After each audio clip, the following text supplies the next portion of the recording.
Godzilla, king of the monsters, alive, surging up from the depths of the sea on a tidal wave of terror to wreak vengeance on mankind. Godzilla, king of the monsters, it's alive.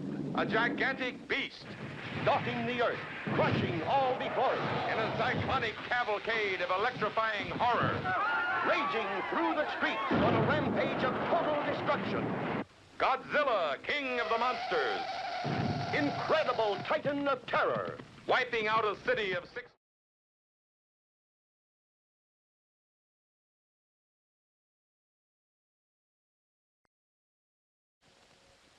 Godzilla, king of the monsters. Alive, surging up from the depths of the sea on a tidal wave of terror to wreak vengeance on mankind. Godzilla, king of the monsters, it's alive. A gigantic beast, stalking the earth, crushing all before it. In a cyclonic cavalcade of electrifying horror. Raging through the streets on a rampage of total destruction. Godzilla, king of the monsters. Incredible titan of terror. Wiping out a city of 6 million in a holocaust of flame. Jet planes cannot destroy it. Bombs cannot kill it. All modern weapons fail. Is this the end of our civilization? Can the scientists of the world find a way to stop this creature? For the answer, see Godzilla, king of the monsters. You may wish to deny it, but your eyes tell you it's true. A tale to stun the mind. More fantastic than any ever written by Jules Verne. More terrifying than any ever shown on the screen. Awesome. Incredible. Unbelievable. A story beyond your wildest dreams. Dynamic violence. Savage action. Spectacular thrills. Godzilla, king of the monsters. Fantastic beyond comprehension. Gripping beyond compare. Astounding beyond belief. The mightiest monster of them all. See Godzilla, king of the monsters. Diddle-dum-dum, diddle-dum-dum. There was a turtle by the name of Bert, and Bert the turtle was very alert. When danger threatened him, he never got hurt. He knew just what to do. He ducked and covered, ducked and covered. He did what we all must learn to do. You and you and you and you. Duck and cover. Be sure and remember what Bert the Turtle just did, friends, because every one of us must remember to do the same thing. That's what this film is all about. Duck and cover. This is an official civil defense film produced in cooperation with the Federal Civil Defense Administration and in consultation with the Safety Commission of the National Education Association. Produced by Archer Productions, Incorporated. Hey, Bert, come on out and meet all these nice people, please. Oh, all right. We really can't blame you. You see, Bert is a very, very careful fellow. When there's danger, this is the way he keeps from being hurt. Sometimes it even saves his life. That's why these children are practicing to duck and cover just as you do in your school. We all know the atomic bomb is very dangerous. Since it may be used against us, we must get ready for it, just as we are ready for many other dangers that are around us all the time. Fire is a danger. It can burn whole buildings if someone is careless. But we are ready for fires. We have a fine fire department to put out the fire, and you have fire drills in your school so you know what to do. Automobiles can be dangerous, too. They sometimes cause bad accidents, but we are ready. We have safety rules that car drivers and people who are walking must obey. Now, we must be ready for a new danger, the atomic bomb. First, you have to know what happens when an atomic bomb explodes. You will know when it comes. We hope it never comes, but we must get ready. It looks something like this. There is a bright flash, brighter than the sun, brighter than anything you've ever seen. If you are not ready and did not know what to do, it could hurt you in different ways. It could knock you down hard or throw you against a tree or a wall. It is such a big explosion, It can smash in buildings and knock signboards over and break windows all over town. But if you duck and cover like Bert, you will be much safer. You know how bad sunburn can feel. The atomic bomb flash could burn you worse than a terrible sunburn, especially where you're not covered. Now, you and I don't have shells to crawl into like Bert the Turtle, so we have to cover up in our own way. First, you duck, and then you cover. And very tightly, you cover the back of your neck and your face. Duck and cover underneath a table or desk or anything else close by. In Betty's school, they are talking about the atomic bomb, too. Betty is asking her teacher, how can we tell when the atomic bomb may explode? And her teacher is explaining that there are two kinds of attack, with warning and without any warning. We think that most of the time we will be warned before the bomb explodes, so there will be time for us to get into our homes, schools, or some other safe place. Our civil defense workers and our men in uniform will do everything they can to warn us before enemy planes can bring a bomb near us. You may be in your schoolyard playing when the signal comes. That signal means to stop whatever you are doing and get to the nearest safe place fast. Always remember, the flash of an atomic bomb can come at any time, no matter where you may be. You might be out playing at home when the warning comes. Then be sure to get into the house fast, where your parents have fixed a safe place for you to go. If you are not close to home when you hear the warning, go to the nearest safe cover. Know where you are to go, or ask an older person to help you. You know the places marked with the S sign? They're safe places to go when you hear the alarm. If there is a warning, you will hear it before the bomb explodes. But sometimes, and this is very, very important, sometimes the bomb might explode without any warning. Then the first thing we would know about it would be the flash. And that means duck and cover fast, wherever you are. There's no time to look around or wait. Be like Bert. When there is a flash, duck and cover, and do it fast. Here are some older boys showing what to do if the flash comes when you are not in the classroom.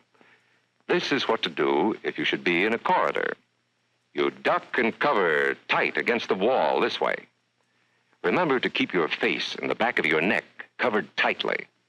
Try to fall away from windows or doors with glass in them. Then, if the glass breaks and flies through the air, it won't cut you. You might be eating your lunch when the flash comes. Duck and cover under the table. Then, if the explosion makes anything in the room fall down, it can't fall on you. Getting ready means we will all have to be able to take care of ourselves. The bomb might explode when there are no grown-ups near. Paul and Patty know this, and they're always ready to take care of themselves. Here they are on their way to school on a beautiful spring day. But no matter where they go or what they do, they always try to remember what to do if the atom bomb explodes right then. It's a bomb. Duck and cover. Paul and Patty know what to do. Paul covered the back of his head so that he wouldn't be burned, and Patty covered herself with the coat she was carrying. They knew how to duck and cover. They acted right away when the flash came. If they had been at this doorway when the bomb flashed, Paul and Patty would have ducked and covered this way, like this girl. Heavy doorways are a good place to duck and cover. She will be safer, too. Here's Tony going to his Cub Scout meeting. Tony knows the bomb can explode any time of the year, day or night. He is ready for it. Duck and cover. Attaboy, Tony. That flash means act fast. Tony knows that it helps to get to any kind of cover. This wall was close by, so that's where he ducked and covered. Tony knew what to do. Notice how he keeps from moving or from getting up and running? He stays down until he is sure the danger is over. The man helping Tony is a civil defense worker. His job is to help protect us when there is danger of the atomic bomb. We must obey the civil defense worker. We must know how to duck and cover in the school bus or in any other bus or streetcar. Duck and cover. Don't wait. Duck away from the windows fast. The glass may break and fly through the air and cut you. Sundays, holidays, vacation time, we must be ready every day, all the time, to do the right thing if the atomic bomb explodes. Duck and cover. This family knows what to do, just as your own family should. They know that even a thin cloth helps protect them. Even a newspaper can save you from a bad burn. But the most important thing of all is to duck and cover yourself, especially where your clothes do not cover you. No matter where we live, in the city or the country, we must be ready all the time for the atomic bomb. Duck and cover. That's the first thing to do, duck and cover. The next important thing to do after that is to stay covered until the danger is over. Yes, we must all get ready now so we know how to save ourselves if the atomic bomb ever explodes near us. If you do not know just what to do, ask your teacher when this film is over. Discuss what you could do in different places if a bomb explodes. Older people will help us as they always do, but there might not be any grown-ups around when the bomb explodes. Then, you're on your own. Remember what to do, friends. Now tell me right out loud.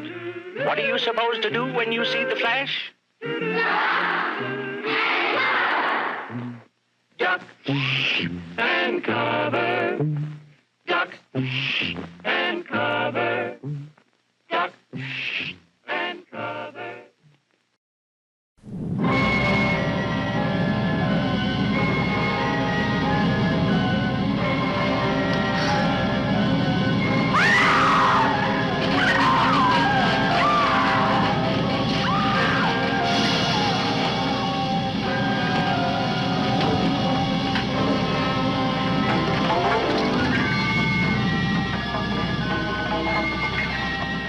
Once a normal, voluptuously beautiful woman, she drove into a nightmare of horror and saw descending from the sky a titanic monster whose fearsome touch became a frightful curse.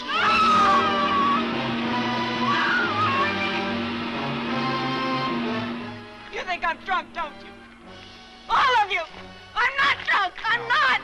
You've got to believe me. Please. It was right in the middle of the highway, 30 feet tall. Once she's in the booby hatch, throw the key away. That'll put you in the driver's seat. You'd make a wild driver, Harry. With $50 million.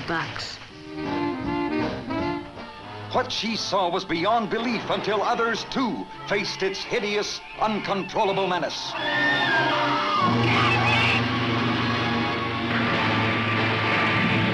Attack of the 50-foot woman, incredibly huge, with incredible desires for love and vengeance.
Good evening, goblins and ghouls, and welcome to the Friday Night Scream Stream.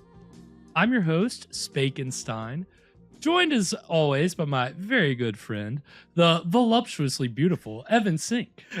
Voluptuously beautiful or beautifully voluptuous?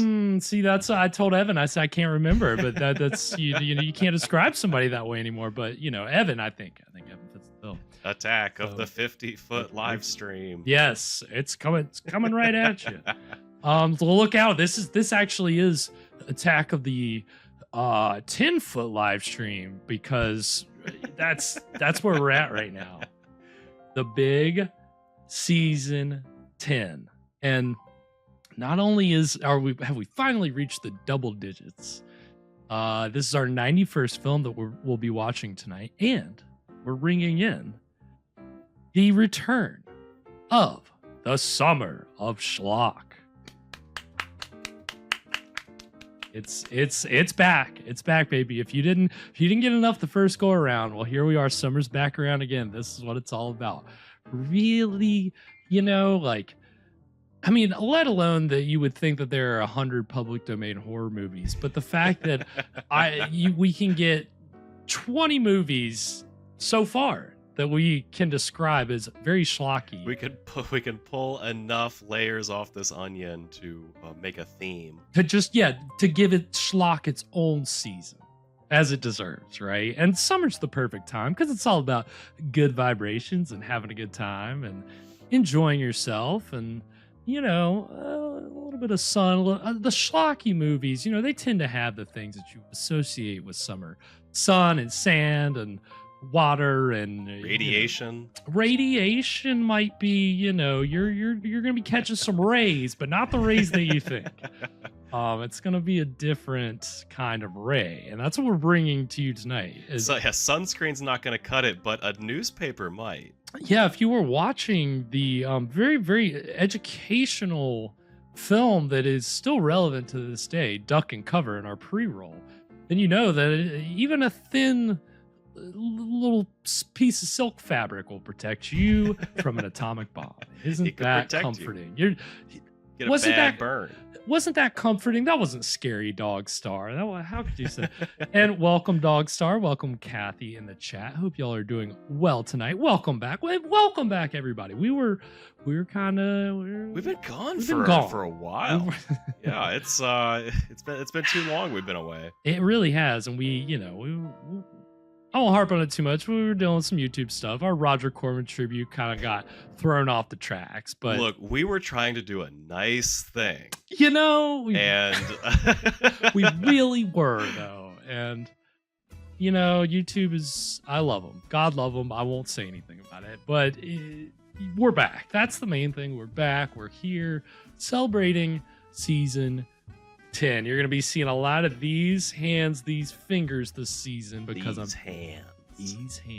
2 hands, 10 fingers, 1 for each season.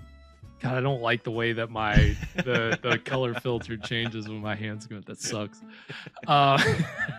You get a little bit of inside the numbers. Hands. Ooh, it's magic. I'm getting mad. Let's turn it into a cartoon. Isn't it fun?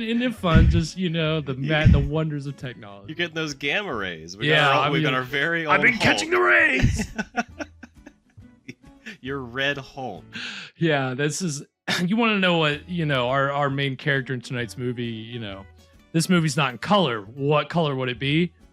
That color. Yeah, just imagine he's that color. Because tonight, we got to go ahead and get to it. We're just burying the lead here. Tonight, kicking off the summer of schlock. And again, if you don't know, schlock is just a word for so bad it's good. Sounds like not right to kind of. They're like sounds they're like an oversimplification, movies. but yeah, they're B movies that are cheesy, just good fun. They're not fun, maybe not the best, but they're fun. Not the best. And tonight's movie apparently was at certain points in the running for the title of the worst film of all time, which we know many films have a contender contended for that moniker, but tonight's film apparently is just that bad. And tonight we are watching The Beast of Yucca Flats from 1961, starring Tor Johnson, who we have seen before a few times now on this show. Yeah. Both we've definitely enjoyed some Tor Johnson on the show. We have, both in Ed Wood productions. And so tonight's movie does have some Ed Wood connections, which we'll get into. And, schlock and Ed Wood, that's, synonymous. We don't have any Ed Wood films this season. This is as close as we're going to get tonight. So Hope everybody's ready for that. It's gonna be a lot of it's gonna be, we've got some interesting facts about the making of tonight's movie, and You're gonna say yuck. you are yeah, it's gonna be yuck. Because this is your classic atomic monster, Cold War thriller, horror, sci-fi. Mix of everything. But it's a nice briskly paced film, and we'll be out in the desert, so we'll definitely be hitting the sand and the sun. So Yeah, that's a really positive spin to put on the desert. right. Well, you gotta. Well, at that point, then you can welcome in the mirages. Yeah, right. You run out don't of need to water. go to the beach if you just imagine one. That's right. That's cheaper. It's definitely cheaper. So it's going to be a lot of fun, and of course, this is not. We last summer of Schlock, the inaugural season of Summer of Schlock, we kicked off with Manos, The Hands of Fate. Mm-hmm. Legendary film. This, of course, as many people know, famously featured on Mystery Science Theater, as was tonight's film. Tonight's film was one of their kind of more popular episodes, I believe. So this is one that definitely has a reputation for So quick, everybody call your friends. This is the one. This is if you're a Mystery Science Theater fan, you want to see you want to see us butcher. No, I'm just kidding. We're gonna have a lot of fun with this. I mean, again, it's the summer. We're carefree. We're having a good time. So, it's gonna be cool, man. It's gonna be cool. Very exciting. And speaking of cool, as always, Evan keeps us cool here during these summers of Schlock with a delicious cocktail, which during the summers, Evan calls it's Schlocktail Hour. Schlocktail Hour's triumphant return. It's back by popular demand. The demand being me. I demand it's back. It's Schlocktail Hour. So viewers of the show know every week we do a themed cocktail for the movie. What makes this different? What's a Schlocktail? Well, during the summer, this is kind of when we're watching some bad-ish but fun movies. So we're gonna have some maybe bad-ish but fun drinks. I'm just gonna throw some stuff at the wall. This is my time of year to just experiment. And so what I've cooked up today, I it looks so weird. I've got it's just a jar. Doesn't that look appetizing? Doesn't that look great? I've infused tequila with Warheads candy. And the little Warheads. These guys. If you're not familiar with this candy, which is sour candy, especially like Warheads, are more popular now than they've ever been. Yeah, do you like sour candy? Not really a fan. I bought a bag of these, and I had to go to like 2 stores to find the things because they're not really sold everywhere. And I had one. They're really sour, like almost. They've made it like a food that's like almost inedible. Right. But there's also there's like a sweet like after, like you get through the sour and then there's sweet. Right. So I'm wondering, we've got some root beer in this to kind of, or I'm sorry, look at me, I'm also burying the lead. Tonight's cocktail is called the Geiger counter. So, I don't know what a Geiger counter sounds like. That's my approximation. It's like a clicking. Yeah. So we've got our Warheads infused tequila. I've got some lime juice and some root beer. So I'm going for kind of a southwestern kind of thing. I wanted to do sarsaparilla, but you also can't get that around sarsaparilla. Here. I thought that was just root beer. What's the difference? There's some difference. It's like sassafras, like with the sugar, or something like that. Okay. There was one place I found that claimed to sell it around here, but it was an Ace Hardware like an hour away. Nah, and I'm sorry, but I'm not gonna happen. I'm not gonna go to a hardware store looking for soda. Like it's a lot of work for a good sarsaparilla. What are you gonna do? Got to go far, but you know we're using this is just it's A&W root beer. It's sweet, so I'm hoping that it doesn't overpower. We'll see our stuff, but we're gonna see. We've got our irradiated concoction here. And yeah, see, Kathy, I mean, if you've got some tequila and warheads laying around the house, just go ahead and, you know. Also, I mean, Evan, how long did you let yours sit? So usually when you infuse stuff, you have to let it sit for like, some things are up to a week. They were gone overnight. Like they were just completely dissolved. So I think that's probably as infused as it's gonna get, right? That'll do it. Oh. Goodness. Well, this is definitely an experiment. And Evan got these very fancy, very real. I got us some adult glasses because we've been doing this show for years at this point, and we've been using like whatever we have lying around. So got some real glasses. For real. Very nice. Yeah, they're. I mean, this looks pretty good. You know, it looks like an appetizing. It smells alright. I mean, it does smell like I'm getting the tequila now. I should never smell these things. It's always it. Okay. Well, I think let's go ahead and give this a taste. All so right. this is the Geiger counter. Cheers, everybody. To the summer of SCHLOCK. The return of the summers.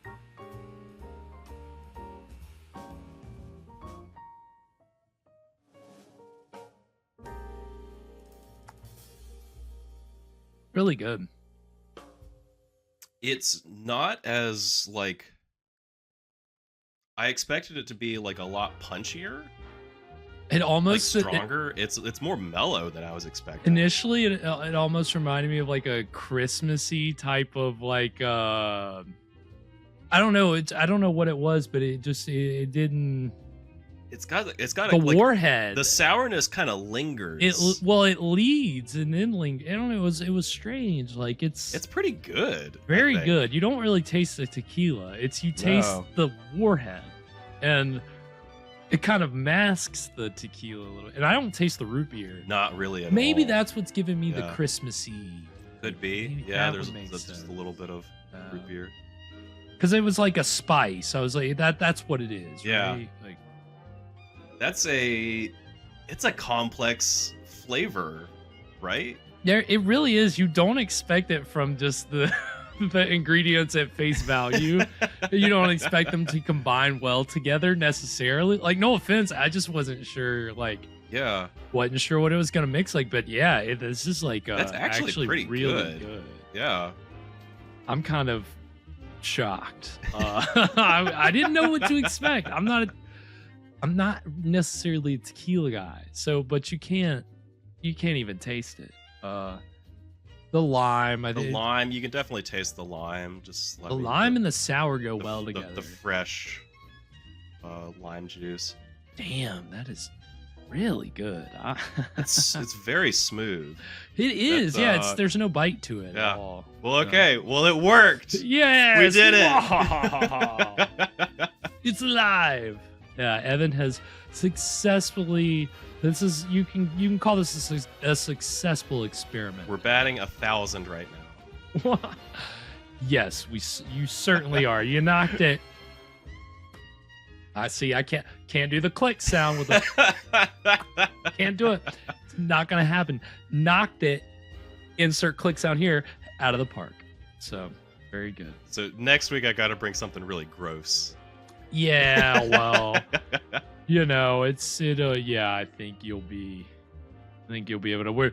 We'll be traveling to Florida next week, not to get too far ahead of ourselves, so you can get really scrape the bottom of the barrel. Yeah, you know? I'm just gonna put a mouse in this one. You just whatever it is, you could just serve it from a barrel and then make it the most Florida. No offense to our viewers in Florida, we love you, but Florida has a reputation. For barrels. For people just drinking their alcohol out of barrels. Donkey Kong is just he's going ape down there. Yeah, man. I mean, and getting really drunk too, apparently. But that's what Florida's for, I guess. Well, I think the Geiger counter is going to pair perfectly with tonight's film because we are reading off the charts tonight. The levels of atomic radiation just coming off this film alone I'm already tingling a little bit. I'm turning red. And so you might want to get that checked out. Yeah, something's really wrong with me. Calgary curse. So yeah, the Beast of Yucca Flats. It's I've never seen this, so it's always fun. I think almost every movie this season I have not seen, which is like this is the first time that we've had a season where I've almost seen 0. I'm pretty sure. Okay. It might have been one that I watched recently. It might have been the Lugosi movie. See at the end of the season. Got a season of fresh takes. We do. It's very exciting. Yeah, this is. Yeah, you want to see my first time reaction to these movies? Here it is. You're gonna get it unfiltered. No. But this should be interesting again. Like I said, reputation for being one of the worst films of all time. I don't know. Well, it'll be interesting to see. Obviously Plan 9 kind of has held that moniker. Who directed this one? So this was directed by a guy named Coleman Francis. And he partnered up with a guy named Anthony Cardoza, who was the producer, and he ended up editing it with some other people as well. But the director, Coleman Francis, he also wrote it. And basically the genesis of this in a nutshell was that Francis wanted to make a movie with Tor Johnson playing this beast. Okay. Anthony Cardoza had been an associate producer on an Ed Wood production that Tor Johnson had worked on. And so Francis called Cardoza up out of the blue and said, "Hey, Tor Johnson, right? You think you can get him to be in this?" And he made the movie. This movie has indirect ties to Ed Wood. It does, and we'll talk about the specific movie later on, because it's kind of more about. We'll get into Tor Johnson a little bit during our first break, but there's some other Ed Wood connections as well, which we'll reveal along the way. But yeah, so I would be interested to know by the end of tonight, and Evan and our audience as well. Do you think that this is on par with Plan 9? Is it worse than Plan 9? Is it better than Plan 9? All right, that's what we're comparing it to. That's what we're comparing it to, Plan 9. I think that's fair. This was filmed the year that Plan 9 was released, 1959. This was filmed in 1959. It wasn't released until 1961. But we'll get into all that tonight. It's should be interesting. And our director, Coleman Francis, is also our narrator this evening. I go ahead and tell you that because I'll go ahead and tell you this movie was basically all shot without sound. So the voices are dubbed afterward, but they really tried to put in minimal dialogue so they wouldn't have to. So nobody's gonna notice. And there's a lot of narration to try to fill in the gaps. And they got 54 minutes out of it. So we're getting a brisk movie tonight. 54 minutes. Well, yeah, I think Plan 9 was maybe an hour 15, so that does seem like a magnum opus compared to this, but we'll see.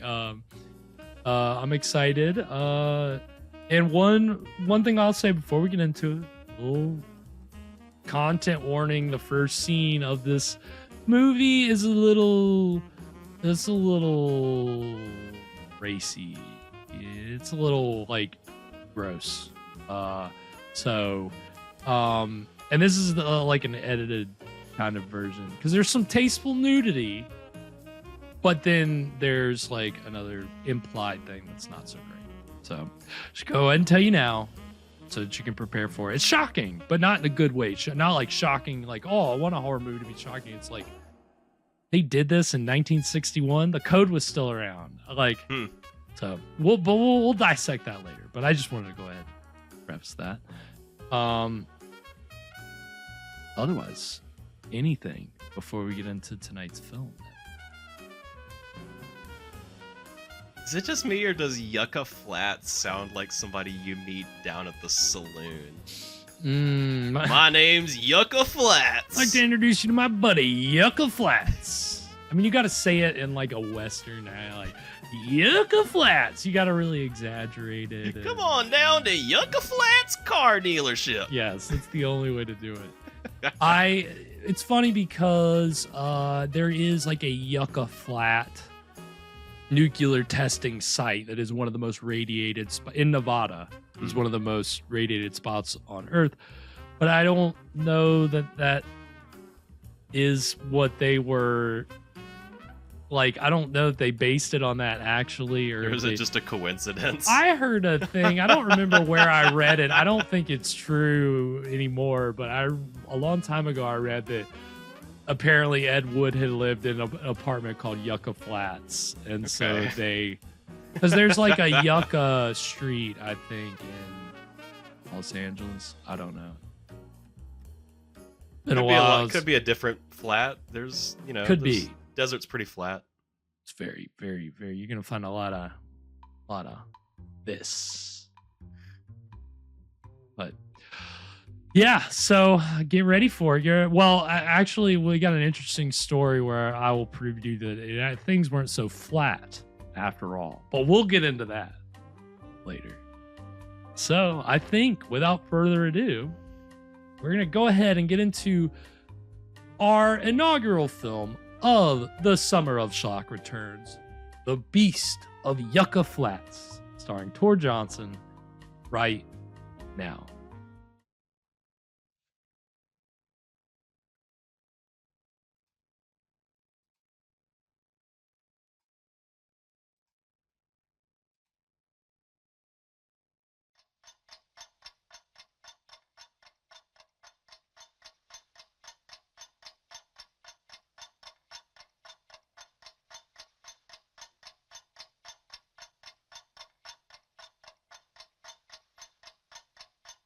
Pretty jarring opening. Didn't really fade in or anything. No, just boom right. Cut it hard.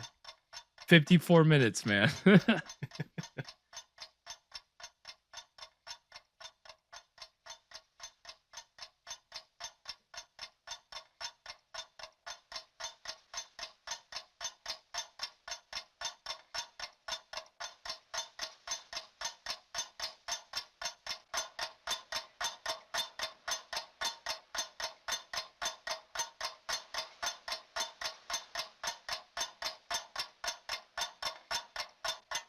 You can tell this is not Tor Johnson. Arms are way too small.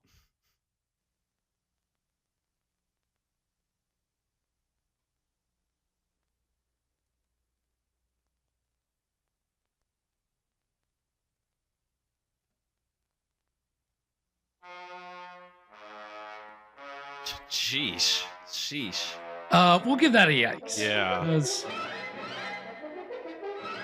Kind of a shocking opening for 1961. And that was apparently shot later. It was not during, it was added later. Yeah, when they were editing and they said, you know what this movie needs? A rape scene. We need to really drive home how awful this irradiated monster is. Guest star Tor Johnson.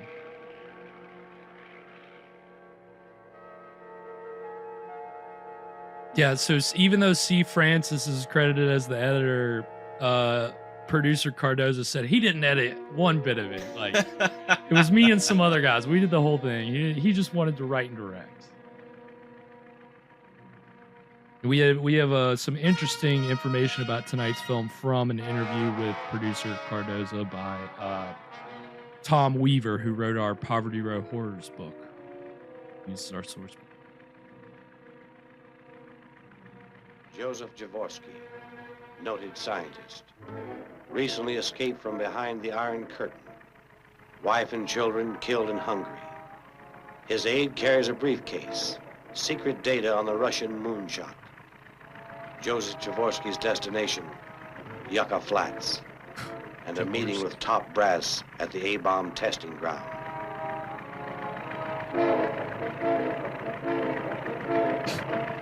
Having trouble getting out. Classic Tor.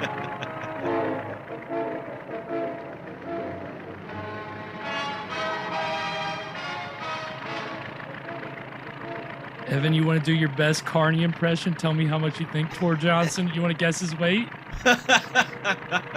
Oh gosh. I mean, he's huge. He's huge. He's massive. These men are tall also is he? behind the Iron Curtain. 6'3". Sheesh. Two of the Kremlin's most ruthless agents. Their orders? Over 300? Get the briefcase. $390. Kill Jaworski. 390? Yeah, at his heaviest, he was like 440. Wow.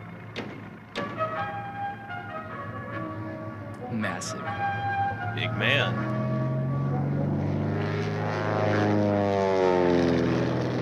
I believe that's Conrad Brooks, who was an Ed Wood regular. And that's the producer, I think.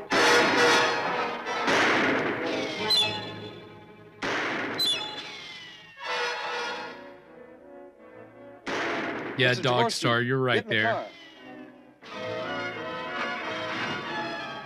But if we're playing by Price is Right rules, Dog Star went over.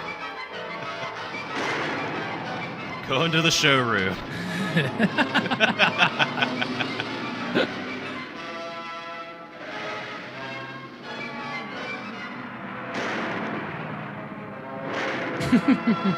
Y'all love a good car chase. Did Plan 9 have a car chase? No.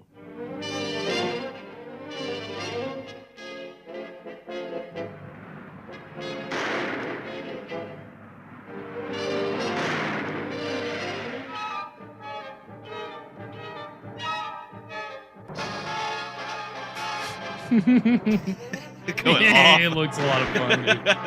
Looks like Off-roading. Serpentine, we'll lose him. Dude, back in the day when your steering wheel was huge and it's just fucking going all Flag over on the the place. move. How did it get there?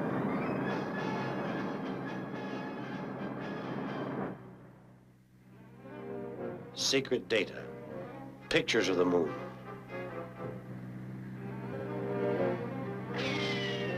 Secret data. Were you Never Western? before outside the Kremlin. Man's first rocket to the moon.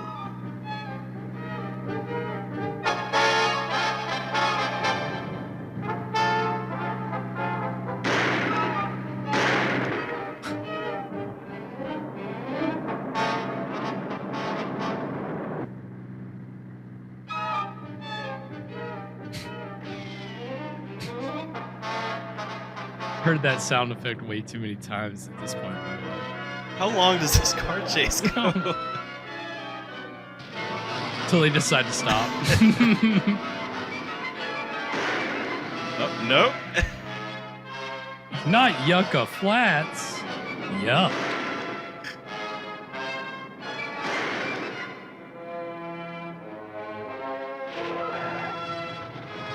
Press your lucka, come to Yucca.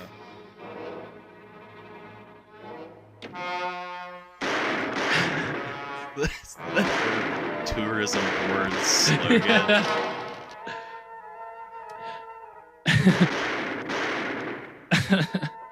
Yucca Flats, 50% less radiation. Now with 50% rating.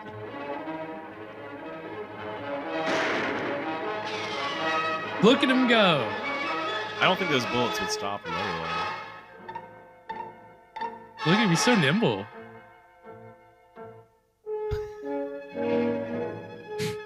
He's got to slow down. He can't. He didn't have a lot of endurance, all right? Gotta reload.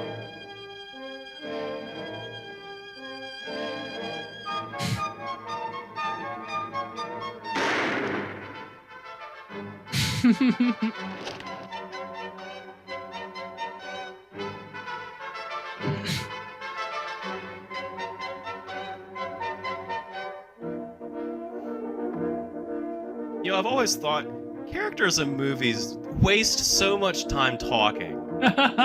Who needs to talk? Why don't they just shut up? Yeah, just shut up and run around and chase each other. That's what we all came to see.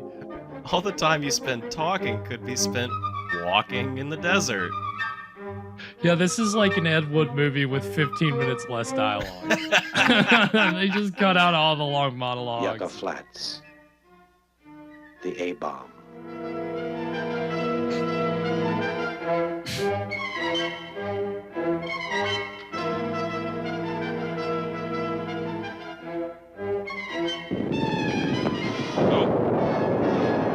They didn't duck and cover. Nobody knew there was a test going on today. They saw the flash. Man, if only they had met that turtle.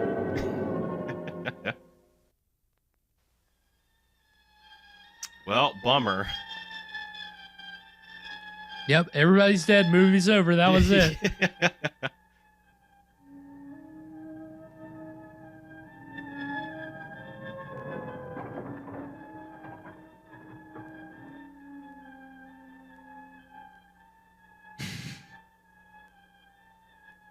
Just milk it.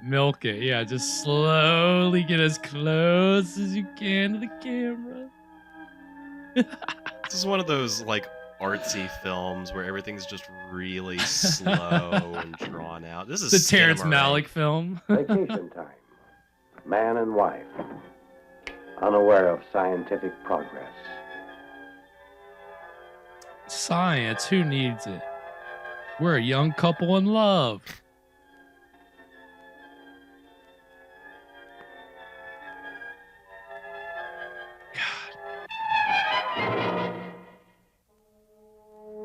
Oh my God. Uh-oh. Didn't take long.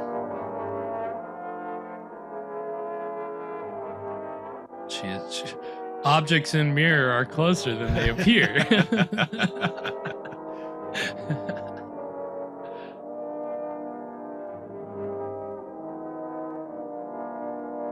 Oh, that's just his hair. I was like, he got like, is this touched burn him or something? No, it's just his blonde hair. I mean, should know. That would have been a cool effect. That would have if they had been, done it. yeah. You have an irradiated man. Yeah. Oh my God! How would he get in the Wait. car? Sick tattoo. God, his hands are huge. Surviving that nuclear blast gave him the agility and stealth of a cat. The atoms in his body can disassemble and reassemble through solid objects. Yeah, he's like an atom man. Yeah. He can just atomize through objects. I think so. He's like a superhero. Except also a rapist. So that's, hard to square that with the rest of the movie, right? This is pretty skeevy monster. Show us the face. Let's see the gross half of your face. I want to see his face. Pretty gnarly looking.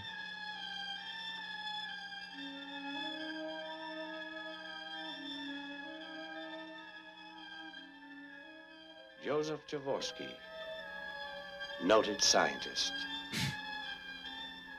dedicated his life to the betterment of mankind.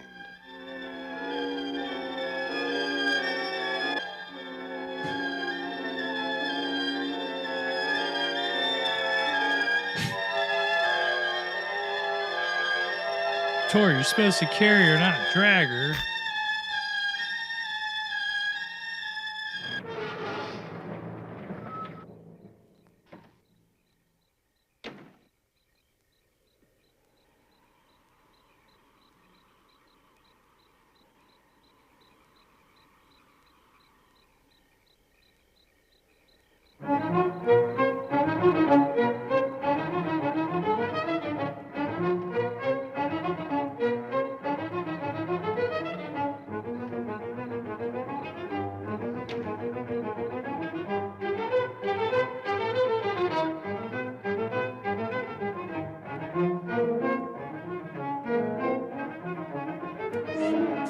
Gets stronger as you start to get like. Yeah, I think all the candy sinks to the bottom.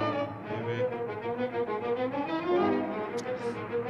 Definitely something down there. I think you're right. I think it is the candy.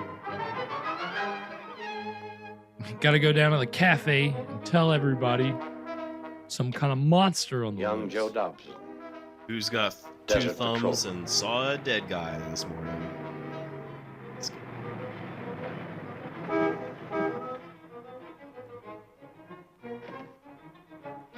Officer, Yeah? there's a man dead. Back down the road. Dead. How far down? Couple miles, maybe more. Laying behind his car. Looks like he's been choked. You see, here's a little film tip for you. When you shoot an extreme wide, you don't see the lips of the actors, so you can do your dubbing really easy. It's a little film tip. It's what we in the biz call a shortcut. What we in the biz call lazy filming.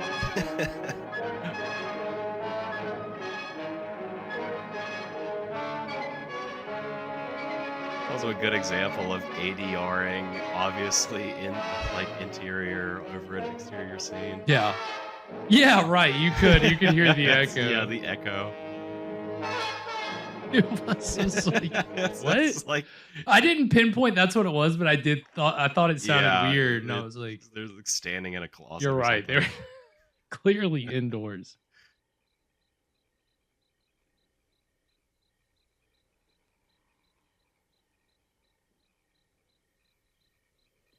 Joe Dobson. Caught in the wheels of progress.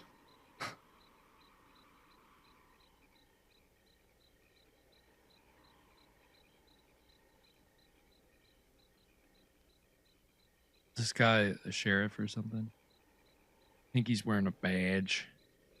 He's also a poet. Yeah. Man Caught choked to in the death. Wheels of progress. A woman's purse. And footprints on the wasteland.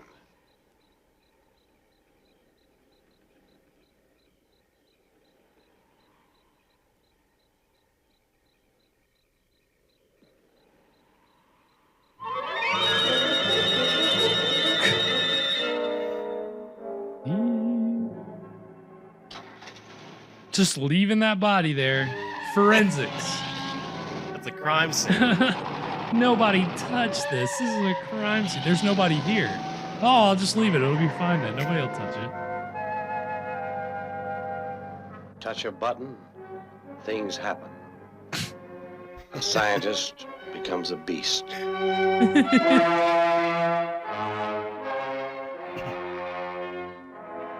Is he talking? I mean, we won't hear him, but he's moving his lips. Wonder if he had dialogue. There's no way he had dialogue. Yeah, he's totally saying something. They probably told him he'd get lines. He's like, great. And then no lines. After Plan 9, he thought he was a real star. He could get all the lines. Not so fast, Tor. Well, that is going to take us to our first break. So soon. What? I know, dude. 54 minutes, man. I'm getting Quick movie. quick pace, right? I mean, pacing's... Yeah, I mean, within minutes, we've got our monster. He's on the loose. He's already running around with a girl under his arms. I mean... Is anything else really happening? That's just kind of the plot so far. There's a monster on the loose in this town. He's a radiated monster, Evan. Okay, Come on. okay. It's of the times. It's with serious, It's I cool. know. Yeah, dude, this is very serious, all right? Come on, man. It's 1959, all right? There's a lot happening right now. The world is changing. When you see the Tor, duck, and cover. Yeah. I mean, see, that would have been cool, though, like when he touched that guy. If he did touch him. Melted his skin off or something. But I'm getting ahead of myself. That was the exciting first third of the Beast of Yucca Flats. What do we think so far, Evan? We're having fun. We're definitely having fun. Yeah. I'm trying to, reserve my judgment, maybe. Right. There's certainly some interesting choices that were made for this one. And excuse me, I don't know if it's because of I think there's like a fine line between like really artsy filmmaking and really lazy filmmaking. Yeah. And whenever you could kind of like, maybe it's just the same thing, but you just, when you see it, you start to think, I don't know. Right. Yeah. And that's maybe where I am right so far. Okay. Well, you're right. It's funny how, when a director like David Lynch or Terrence Malick lingers on a shot, it's artful. But when they're doing it here, it's like, nah, they're just trying to pad the movie out. They're just trying to keep it going. And Dogstar, I believe that the sheriff, if that is in fact the sheriff that I have in the cast list here, he was also the one that did the makeup for Tor Johnson. Really? His name is Larry Ayton. And the makeup is just tissue paper. We've done this technique before for some of our stuff, Evan, where you get like tissue paper, and I don't know how it works. I'm not a makeup man, but you can use tissue to like make scars, and like with makeup, and you need specific kind of supplies, but you can make some pretty gnarly looking stuff.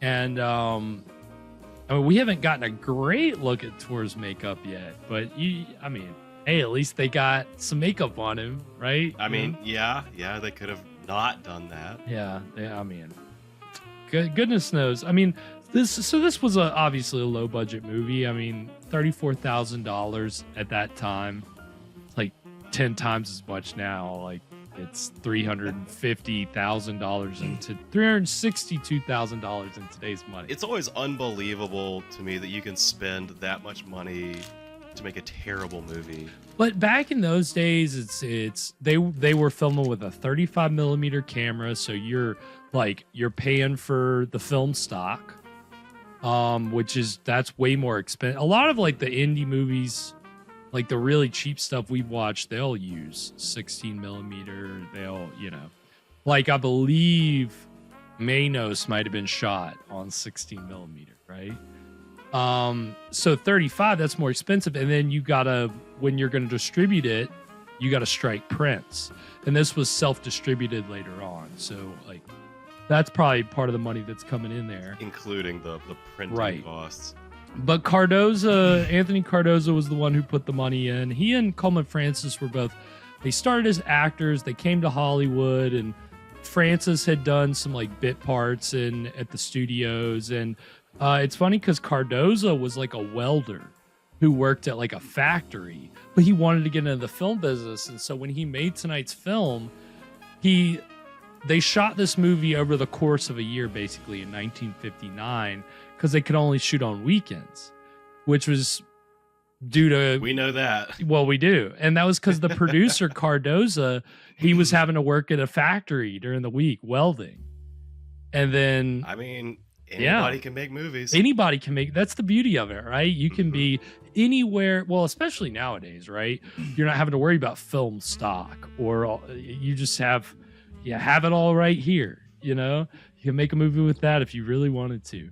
And that's the thing. They were just enterprising people back then who, once they got their hands on a camera, I mean, at that time, to them, it didn't seem like too much. That's $34,000. That's not a lot of money.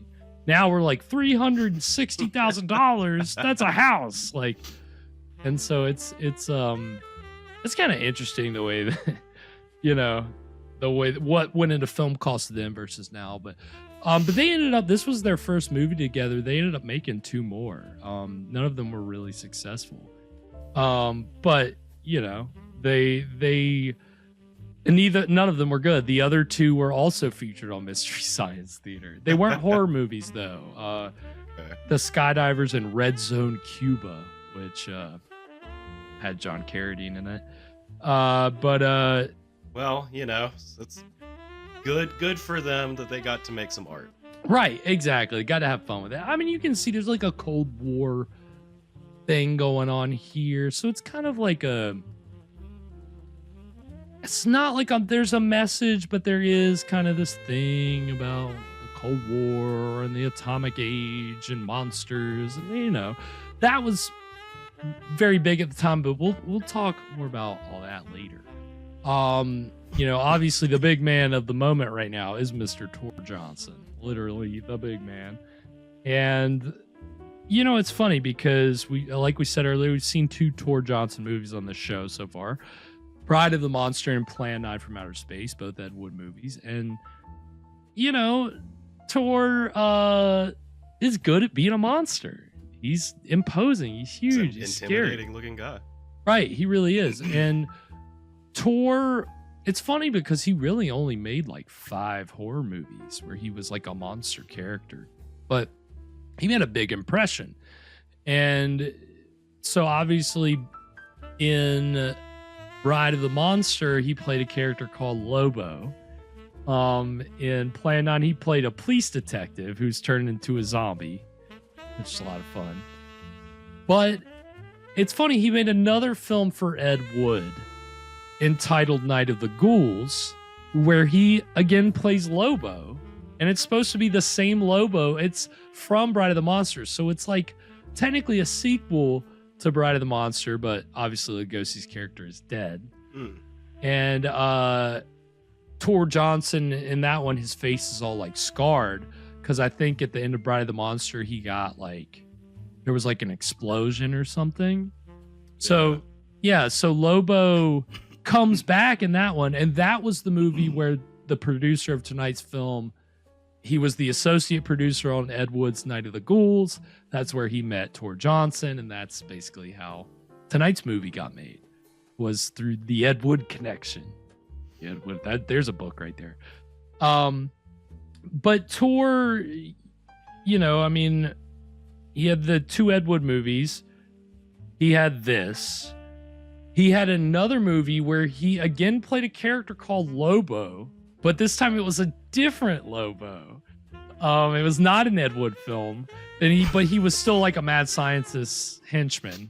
But the scientist was played by John Carradine this time, and it's a movie called The Unearthly.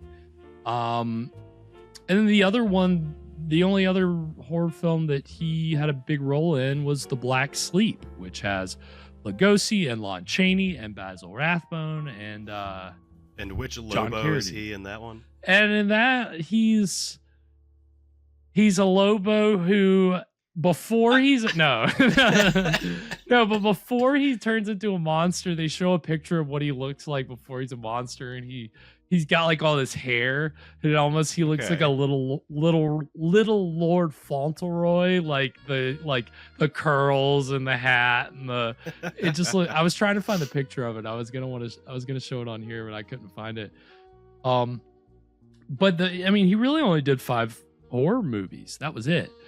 And but it made a big impression, and his image would be used a lot in horror movie like fan magazines. And then his likeness was the inspiration for a mask made by Don Post Studios in the 60s and 70s, which a lot of kids wore for Halloween. Maybe some of you out there had the Tor Johnson mask back in the day. It's funny. It's like it looks very much like Tor Johnson. And he's just, 6'3", 400 pounds, all coming at you. It's terrifying. Tor Johnson, of course, he was a wrestler. The Super Swedish Angel was his ring name. He was Swedish. It's funny, tonight he's playing a Russian scientist, but he was Swedish. And his full name was actually Carl Erik Tor Johansson. And then United States, of course, you got to shorten that. So you take Carl Erik Tor Johansson and it becomes Tor Johnson. Isn't that just Americanized? Tor Johnson. It's like, no, Carl, no. Eric, no. Tor, ooh, Tor, yeah, you do Tor. You should be a Tor. You look like a Tor. And of course, Johansson Johnson, that's a classic classic immigration to the United States move. Let's give you something more. So, but yeah, I mean, he had a pretty good career between the wrestling, and he did a lot of bit parts in films before he did the horror stuff. But the trailers we're going to get for this break are for 3 Tor Johnson films. We've got the Bride of the Monster trailer, the Black Sleep trailer, and the Plan 9 trailer. So, paying our respects to the man of the evening, the guest star. That's as he was billed in tonight's credits, even though he's had a fair amount of screen time. Usually when you hear guest star, you think, oh, what is this, cameo? But it's like, if he's the Beast, it better not be a cameo. So far, they've been doing pretty good. So we're going to give these 3 Tor Johnson trailers, and then when we come back, we'll get into the exciting middle of The Beast of Yucca Flats. So stick around. We'll be right back.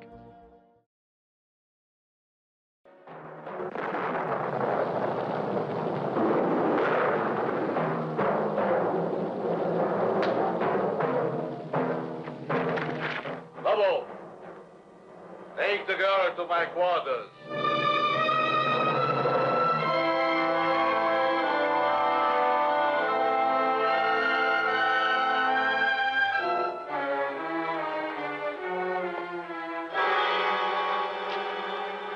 Janet's car? Yeah. There's not a trace of it.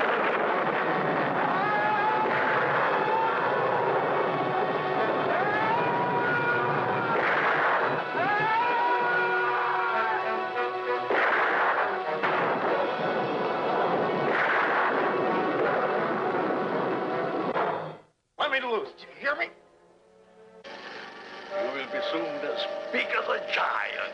Or, like all the others, dead.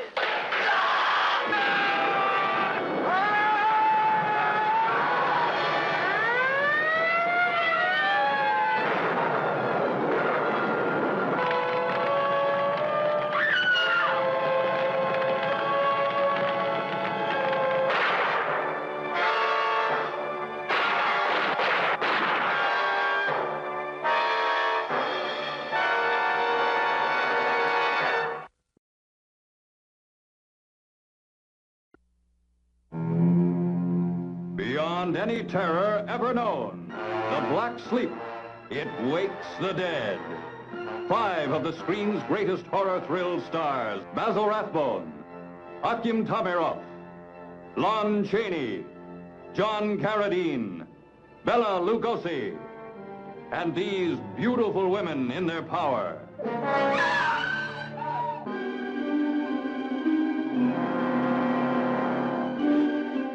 Pass through a madman's hellfire. Enter an ancient abbey's secret passage into the most terrifying torture dungeon from the medieval past. Shocking victims of a famous brain specialist gone berserk. Plunging you into a reign of terror. That's cerebral fluid. But that means this man is alive. Yes, alive. This is criminal. Monstrous. Mungo! Why not use her? Put her on the Black Sleep. Take her up to surgery at once. A horror beyond belief, feeding on beauty, lusting to claw the world apart.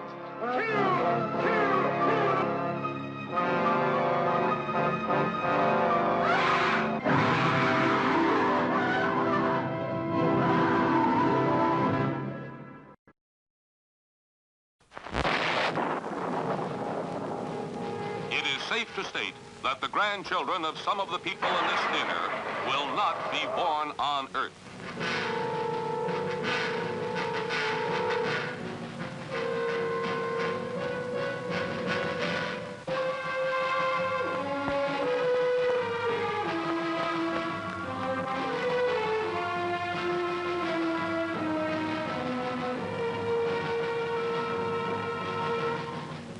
They come from the bowels of hell, a transformed race of walking dead, zombies guided by a master plan for complete domination of the Earth.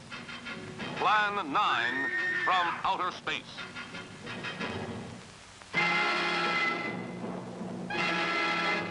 Starring the most nightmarish cast ever. Bela Lugosi, the seductive Vampira, and Tor Johnson as the Walking Dead. Turn off your electrode gun. No! No! Stop him, Dennis! I can't get it. It's jammed. Stop him, you fool! Bullets bounce off their bodies. Rockets, missiles, jets cannot stop their death ships. What earthly power can stop this terror? For a glimpse of things to come, see this blast of screen suspense.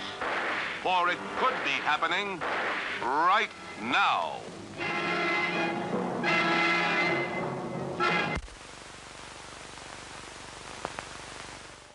And we are back. So that was the trailers for Bride of the Monster, The Black Sleep, and Plan 9 from Outer Space. 3 of the 5 horror movies that Tor Johnson did. But like I said earlier, big impact. Big, no pun intended. Seriously, I did not. I did not mean that. But I mean, as you can see, obviously he's got a presence. He's tonight. I mean, he didn't take long to get into monster action, and now that he's going, he's off to the races. So he's gonna take over this whole town. Oh yeah, man! It's gonna slap him around in the palm of his hand. We'll see. I mean, and in terms of recap, there's really not very much that not much to say, really. Happened this. So the scientist has escaped from Russia. Yeah, he was defected to the United States. He's being chased around by KGB agents.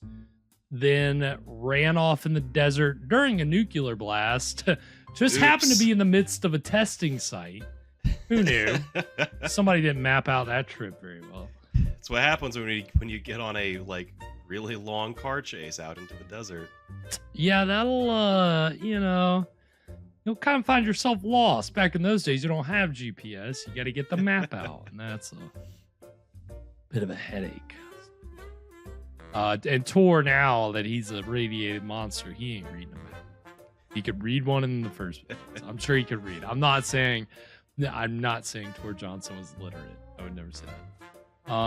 So if anybody's been watching the new Fallout series, Tor Johnson is, I guess, the first ghoul. Pretty far before Fallout existed. Mm-hmm. It's the same thing, right?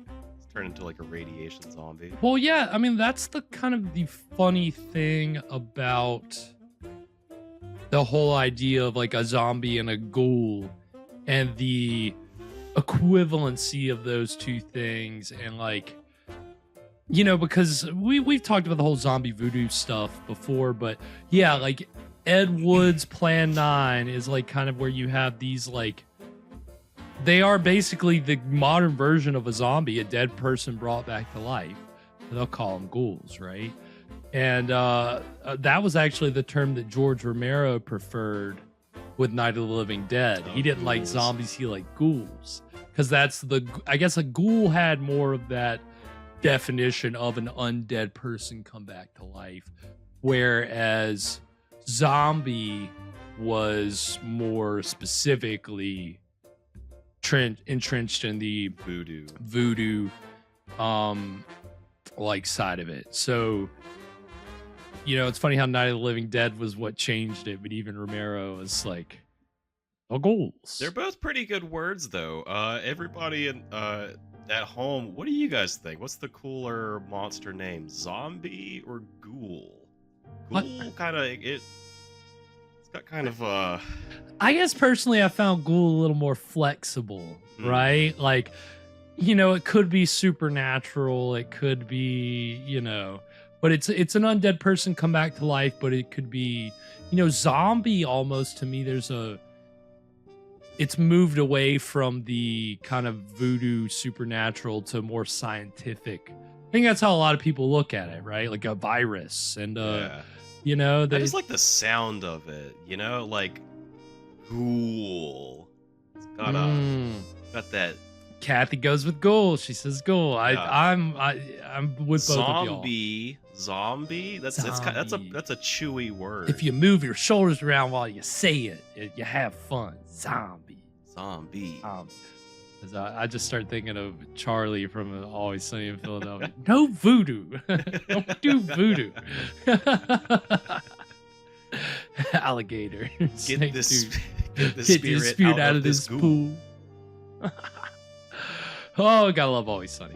Gotta love that we can just give some really obscure references right in the middle of our show. But yeah, no. So it's funny. Tor Johnson definitely is. I guess Ghoul was a very good kind of descriptor for all his parts.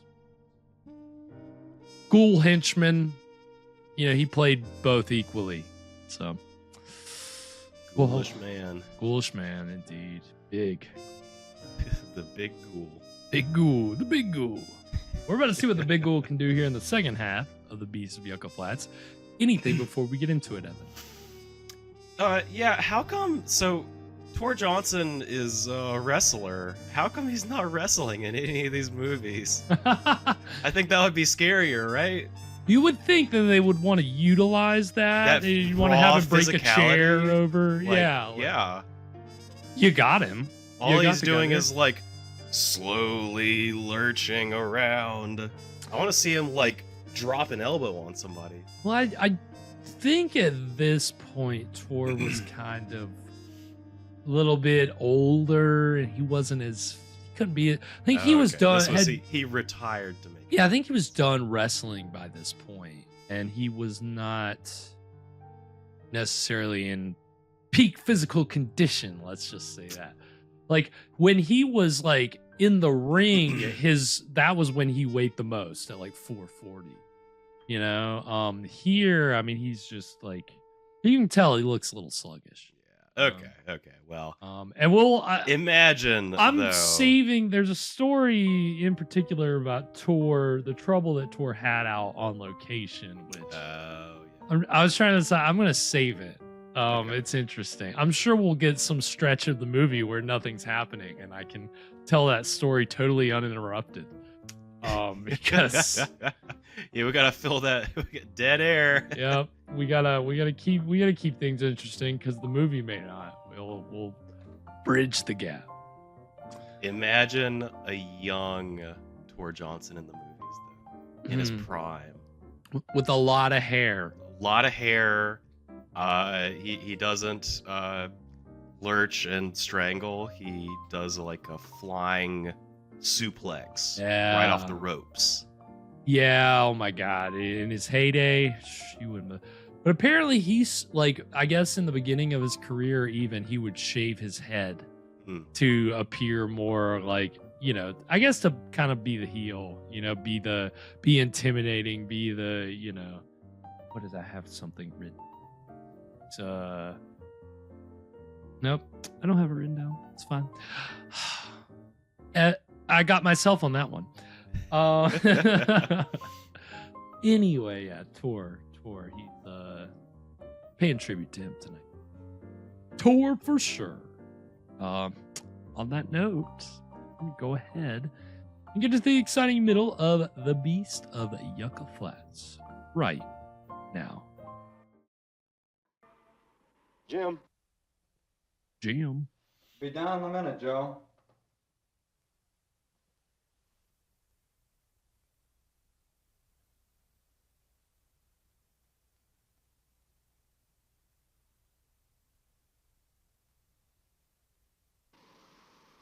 Yeah. Better come with me. Trouble up the road. Murder. Be right down. I don't think that's what they actually said.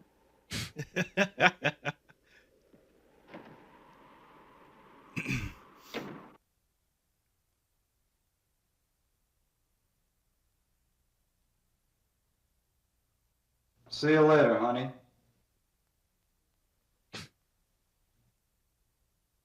Jim Archer. Doesn't say anything. Another man caught in a frantic race for the betterment of mankind. Progress. Every time the sheriff is on the screen and the narrator talks, I just imagine that's his like inner monologue. Yeah, the narration here, it's kind of Jim ridiculous. Archer, wounded parachuting on Korea. Just thinking Jim and about Joe himself. try to keep the desert road safe for travelers. 7 days a week.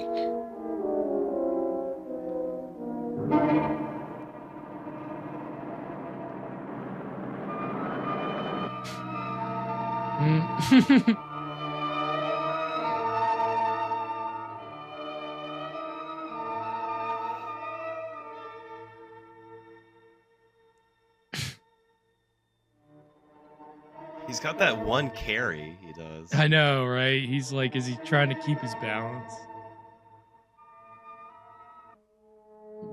Got him headlocked in one arm, That's keeping what it himself is. steady with the other arm. Yeah. His wrestling instincts kick in. Shock waves of an A-bomb. A once powerful, humble man. Reduced to nothing. Nothing.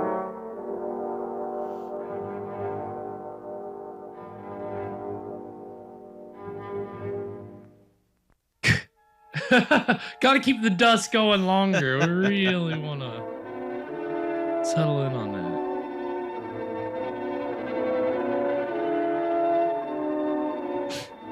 that. Turned into a fish. Yeah, you think he was saying something there? I don't know. Maybe. He wanted to do like a Boris Karloff Bride of Frankenstein thing, and they said, yeah, sure. We'll just dump it all in there. We won't tell him. We won't tell him that there's no sound guy here. There's no sound. He won't know. He won't figure it out. It's just a tube sock on a broomstick. That's not a boom mic. Back in the day, you know what? Joseph I'm gonna Jaworski, sing. respected scientist, I'll hold my now tongue. a fiend, prowling the wastelands, a prehistoric beast in the nuclear age. Kill. Kill just to be killing.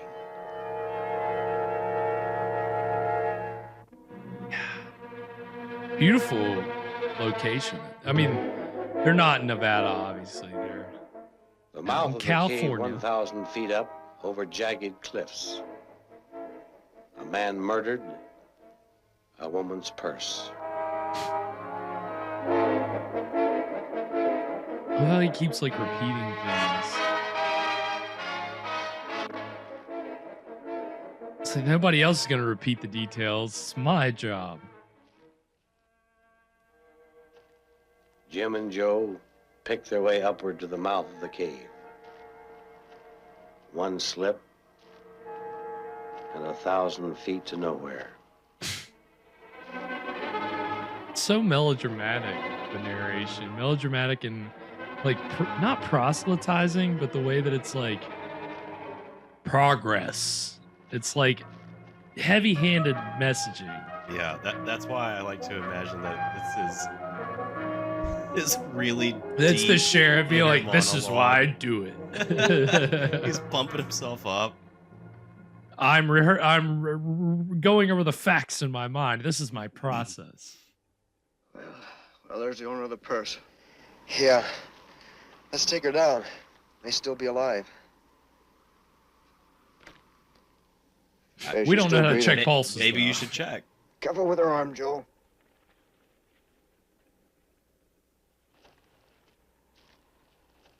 Whatever you do, don't blink. Don't blink.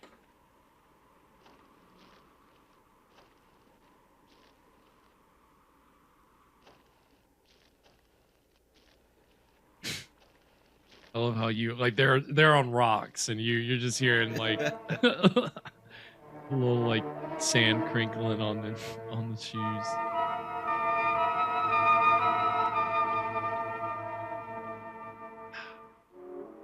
And Joe, here, feel her pulse. While we both got her up and there's Doctors can't help her. Maybe angels, but not doctors. what? guys are so cool. She's gonna need angels and doctors. Paper, mister? No, I'm not made of paper.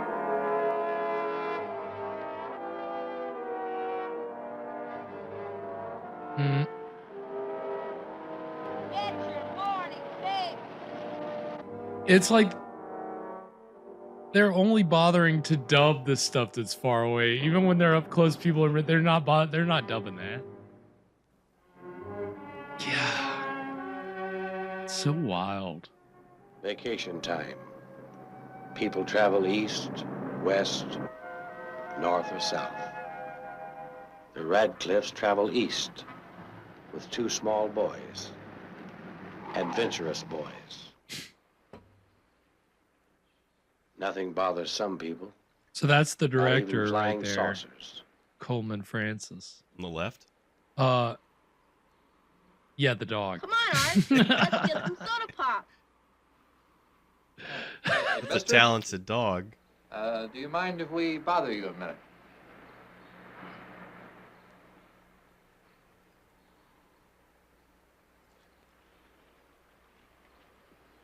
Yeah, it's definitely Lassie, the son of the brother Boys of the from the cousin of city. Lassie. Not yet caught in the whirlwind of progress. Feed soda pop to the thirsty pigs. Progress says you feed the sody pop to the thirsty pigs. What? Is this some obscure Beatles lyric? What Once is a this? menace to travelers. Missile bases run them off their hunting grounds.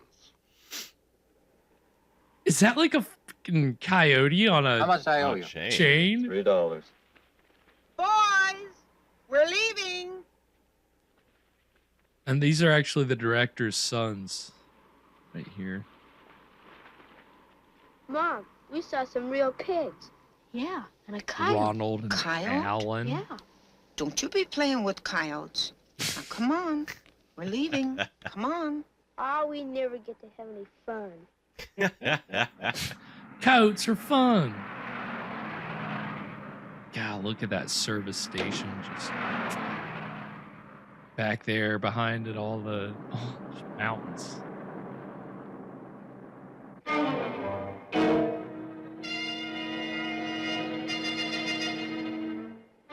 I kind of wish we still had like 10 in the shade. You know, somebody No to pump their shade. gas for you. Attendants. Jim and Joe try to make their way up. I think they have that in some states where they To reach the top, only let attendants a do man it. You needs can't an pump air. your. I think New Jersey does that. I don't think I would want to be Plane could land you on forced. top. To like I'm not allowed. Only if I choose for someone to pump my gas for me. But yeah, sometimes I'm definitely like, yeah, let's hit up the gas drive-through.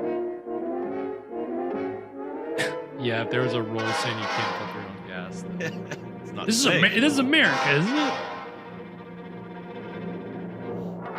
You're not properly trained.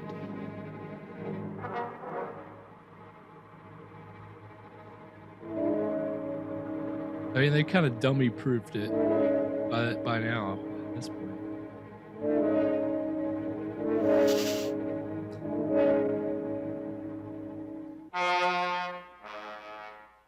But the killers, not on the plateau.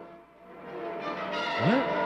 Oh God, that's a cool shot. You see the two guys up there and then him down there. It's pretty nice. I mean, it should be more centered or more. I don't know, but kind of cool. I do like the landscapes in this movie. Yeah, you can't be the Hours location. in the broiling hot desert sun. I believe it's around No trace of Santa the killer. Clarita, California. To put Jim Archer's paratroop training to good use is the only answer. A trip up into the skies and jump. And We're if gonna the jump killer over is the on the monster. plateau, kill him.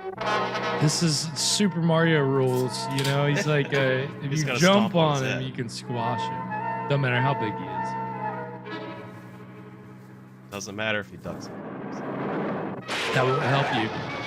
What? What? Is he driving a car now? It's evolving.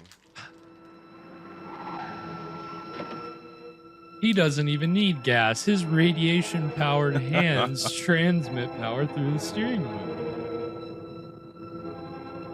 That's real power steering.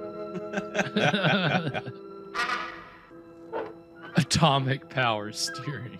That sounds like something. Like a car from the 50s. Yeah. Take a look. What was it like in Flubber where he uses the flubber to power the car? Because I'm talking about the 90s Flubber and not the original 60s version of Flubber entitled The Absent-Minded Professor. Did you know Flubber was a remake? I did not. I didn't know that for a long time. Watched Flubber a lot as a kid, and then I saw the original one day on American Classic Movies. What the hell? This is the same movie. It's just in black and white.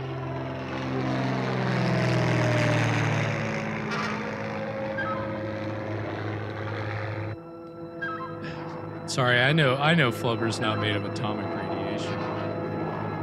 That would have been not a Disney movie.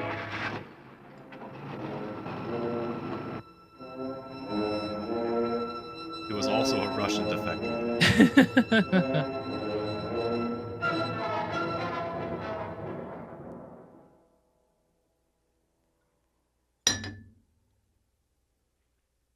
Hank? This Every is just time. lazy, Every dude. time. I don't know, Lois. All right, Stay here, now I'll go this out farther. scene, I want you to walk We'll up find him. so we can't see your face. That's the problem, is the fact that they're framing things so they can do shortcuts. It's kind of messed up.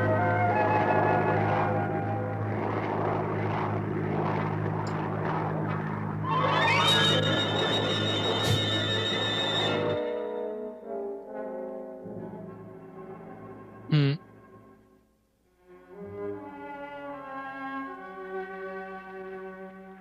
Randy. Art.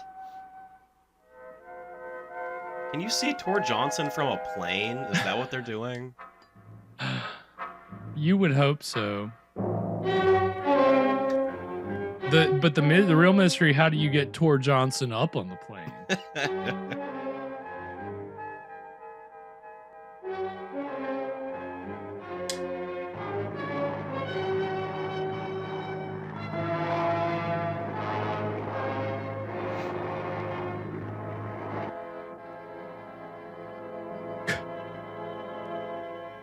These adventurous boys just running through the flats. I want to see another coyote. Yeah, they're just looking for coyotes. Radiation be damned. Let's just walk past the sign that says nuclear testing site. Walk no further. No trespassing. No trespassing? What does that mean? I think it means come on in. What? Oh, that's cool. That's a beautiful shot. It's a vista. Vista vision. Are you making another Geiger count? Is the count going up?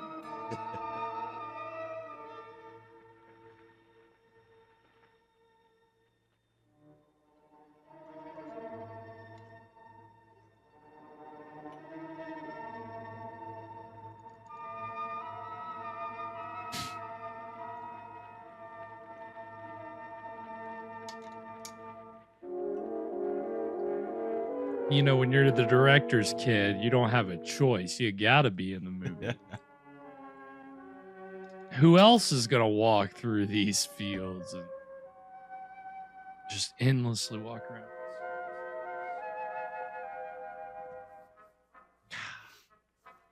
Yeah, labor practices don't count. Oh, there's the sign. And the barbed wire.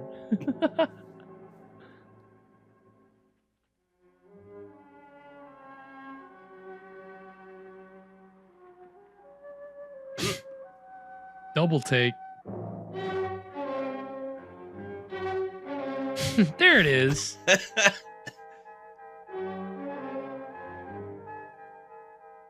Uh-oh.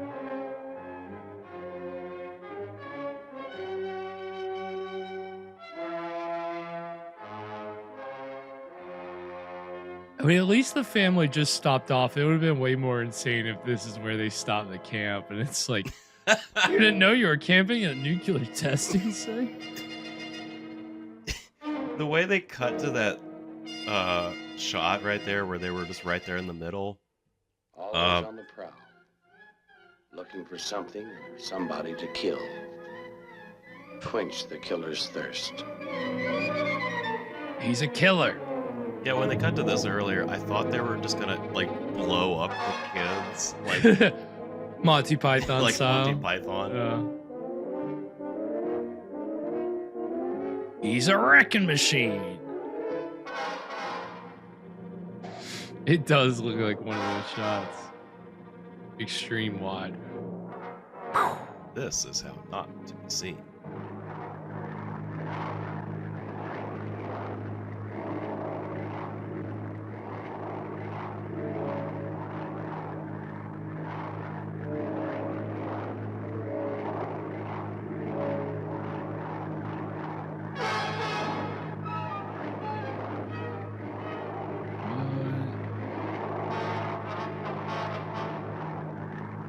Oh shit.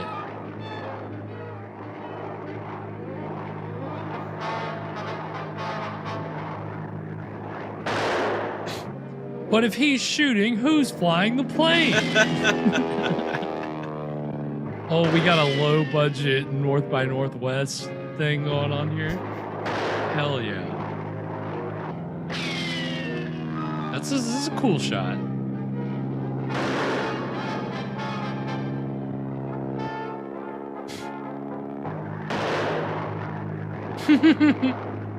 Gun is obviously not firing.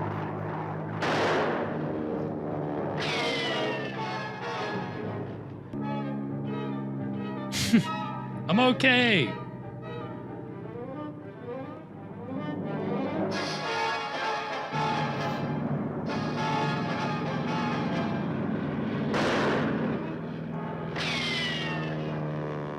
Can't fire the gun, maybe just hit it around pulling the trigger.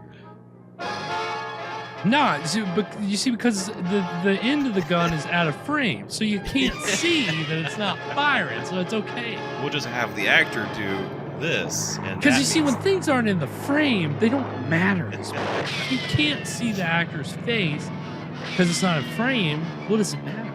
You can't see the end of the gun because it's not in frame. You can't see that this gun isn't.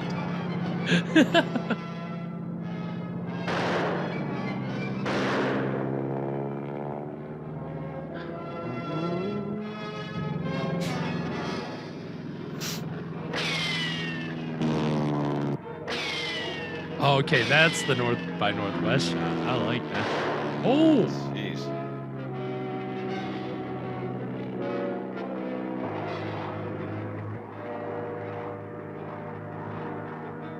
Is he dead now?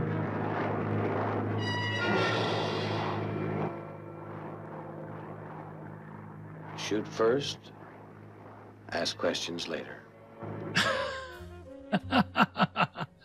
Shoot first, ask questions later. Well, Game over. Game over, man. That was the exciting middle of The Beast of Yucca Flats. What do we think, Evan? So I think I missed something while I was making that drink. Oh, yeah? Why was that guy chasing him in an airplane? So I was trying to find out if the guy... I think the guy in the airplane is one of the two cops that was going around. I think maybe he thinks that this guy's the Beast. He thinks this guy. I'm not certain about it. That's my theory. That's what I thought was happening. That's my theory.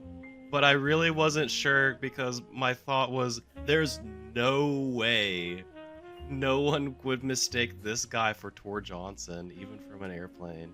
Well, any guy that's already out running around in the desert is obviously up to no good, and so he deserves to be shot. That's just it's Full Metal Jacket. Yeah, well, I guess so.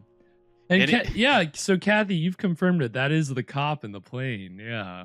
Like, anyone who runs is the monster, and anyone who doesn't run is a well-trained monster. All that was missing was, I'm sure he was saying get some, but you just couldn't.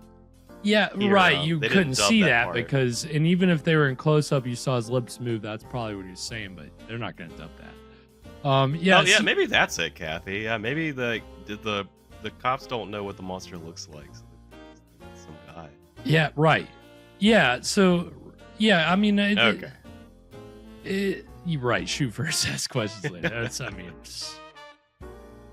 mean, I guess that explains it. I guess, you know, you put some narration and just tie it all together. That's all you need, right? It's funny because there's very little dialogue. There's really not a lot going on. And yet it is difficult to follow this plot, you know? You're trying to, like, really put it together and be, okay, so, like, why is this character doing this? Yeah, I think I'm overthinking this movie. Probably are. This movie does not have a reputation of being artful in any way. You were talking about it earlier, like, you know, what's the difference between an art movie and just a lazy movie. A lazy independent film? Well, this is a lazy independent. I mean, no offense, because they didn't make any money with this, and they didn't make any money with the other two movies that they did, I don't think. But Cardozo, the producer, did go on to produce other movies apart from Coleman Francis, and made like a significant amount of money. His movies were successes. They were like biker movies mostly. But you know, and Tor Johnson actually, you know, I mean, he, like, this was his last movie. I forgot to mention that earlier. This was it. So, do you know how old he is? Ish. I do not. I should have looked that up. Look that up during the break. But yeah, I mean, I think that he was obviously at a point that he couldn't really do, like you're saying, he's not going to do any crazy wrestling moves. No. And apparently, I'll go ahead and tell you the story. It was so bad that he had to be. So when they had some of these shots that were like up near the cave, or I guess in difficult to reach places, you know, you got to get the camera up there. The whole crew, everybody's got to go up. You got to climb up. You got to get. You know how it is when you got to go half a mile out to a location. You're walking, or hopefully you have transport, but if not, you're walking. And hopefully it's not up a fucking mesa or of you know, desert land. But in this case, that's what they were having to do. And as we've seen, Tor Johnson isn't doing a lot of running. If he is running, then in the next shot he's really slowed down. He's really walking a lot. And so apparently they had to get him up some of these hills for some of these shots. They had to tie a rope around him, and 4 or 5 people would have to pull him up the mountain.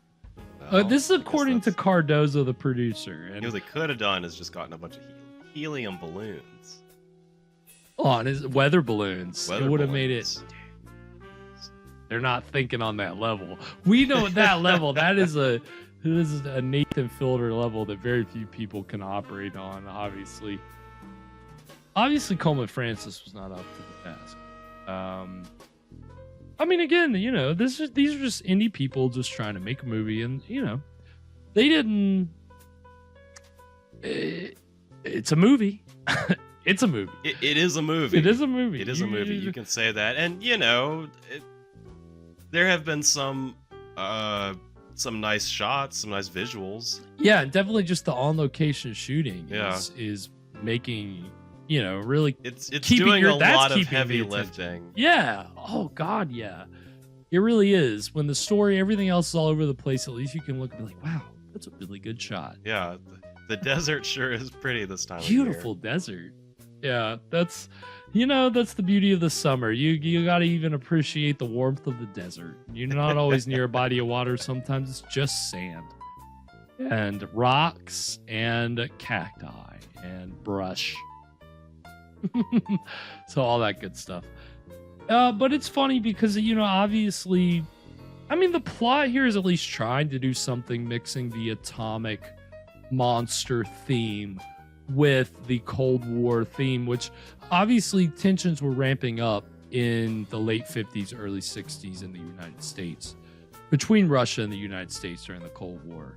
So the idea of Tor Johnson playing a defecting Russian scientist, like, they're trying to be topical and of the moment, and that's interesting. And the atomic monster movies, obviously the giant monsters are the ones that most people think about.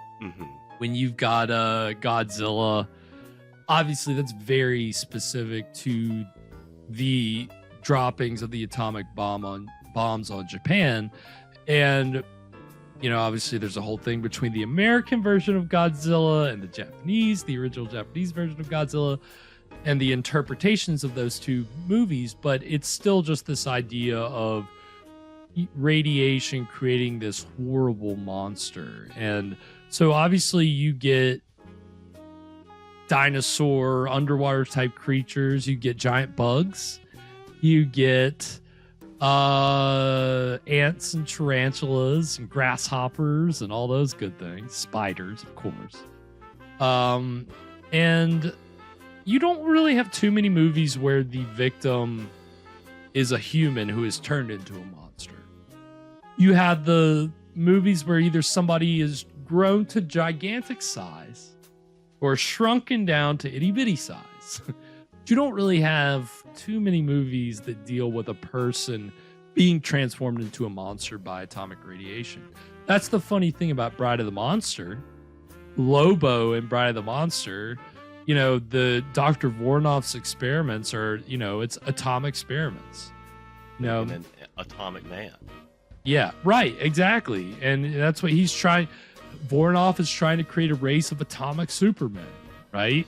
And that's what Lobo is, one of those atomic supermen. So it's funny that Tor Johnson is kind of, even though there aren't too many atomic men mutants, Tor Johnson has played multiple. So it's, you got to get it up. Got that on lock. Yeah. Monster on lock. Tor really did. You needed somebody to look scary with very minimal makeup. You put some tissue paper on his face and give him some contacts, and he's good to go. And you look scary as hell. And so the trailers that we're going to see for the break are the more man-made monsters from atomic radiation. So the movie Tarantula, which obviously is dealing with a giant tarantula, it also deals with people being infected by this this thing that is causing these animals to grow big. It's also causing acromegaly in humans, and it's because it's this growth hormone or some kind of growth nutrient that these scientists have developed, but it's using some kind of atomic particle or radioactive something. Right, yeah. They put in chemical X. Right.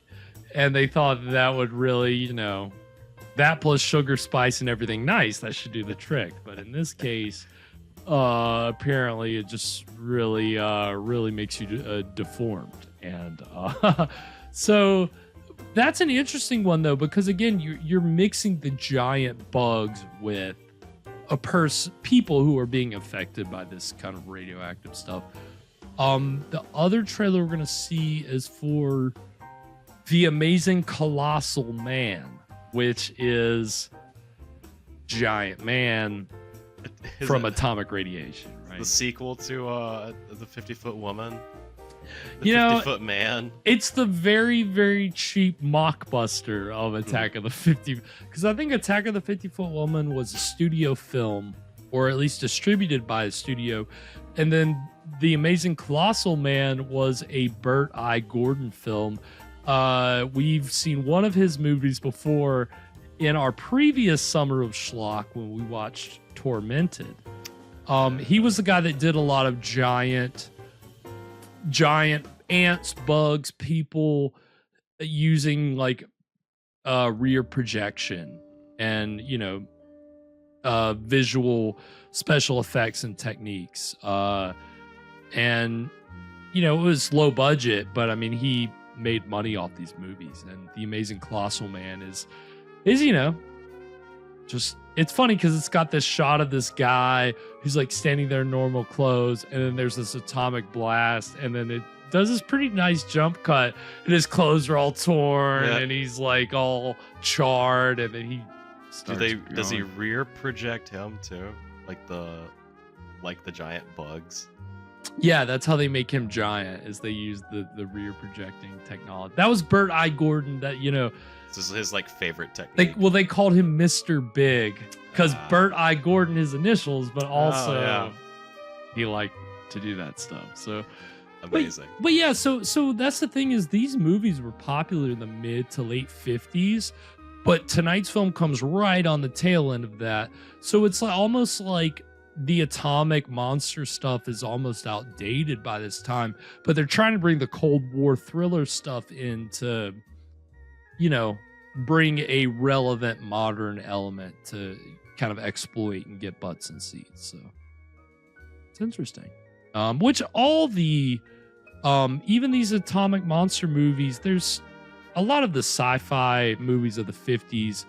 There's the alien or the monster, whatever it is a lot of people say it's an allegory for communists and you know, invading the United States, and we've got to protect ourselves against the, you know, it's just funny that this movie does kind of try to hit on those things. Does that track in this one? He was a defector. But the plot, yeah, that's what I'm saying. The plot is so thin. You're getting it all from a narrator, so it's not like it's making any impression on you. Yeah, it's true. Like it's just we're taking his word for it. Yeah, the sheriff's inner monologue. I liked it. It's fun. I like thinking of that way too. That's actually a fun way to think of it. Yeah, spices. Rewatch the movie with that in mind. That the sheriff is just talking to himself. Makes it way more fun. This self-important sheriff. Well, we're gonna get these two trailers for The Amazing Colossal Man and Tarantula, and then when we come back, we'll get into the exciting conclusion of our Summer of Schlock Returns premiere, The Beast of Yucca Flats. So stick around, we'll be right back.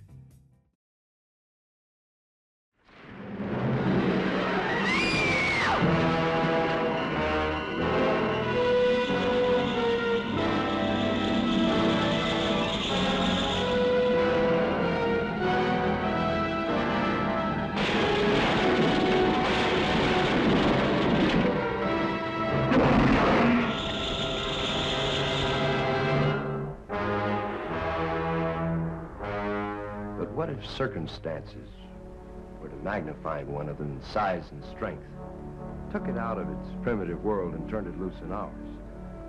Then expect something that's fiercer, more cruel and deadly than anything that ever walked the earth. Even science was stunned. The new atomic miracle should have been mankind's greatest boon. Instead, when such power to cause phenomenal growth proved dangerously unstable, man was confronted with his most shocking blunder. The isotope triggered our nutrient into a nightmare. A blunder that transformed a tiny insect into the 100-foot spider that was now ravaging the panic-stricken countryside.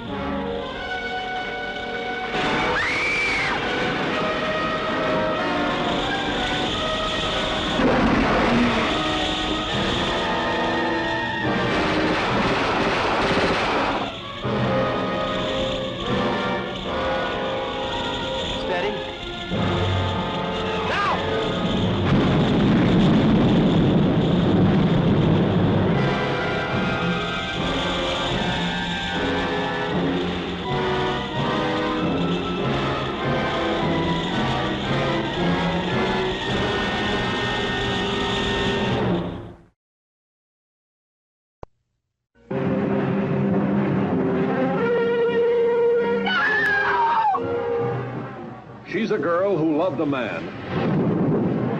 A man who, in a flash, became a living threat to humanity. A danger so awe-inspiring that they tried to hide his existence from the world.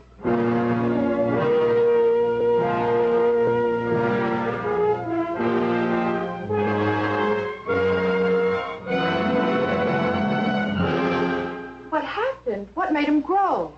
Glenn Manning is growing from 8 to 10 feet a day. At the moment, he's 18 feet tall. Tomorrow, he'll be 26 feet.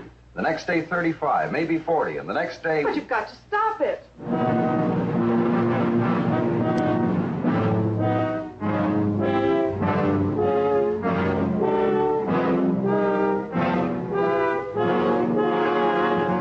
I don't want to grow anymore.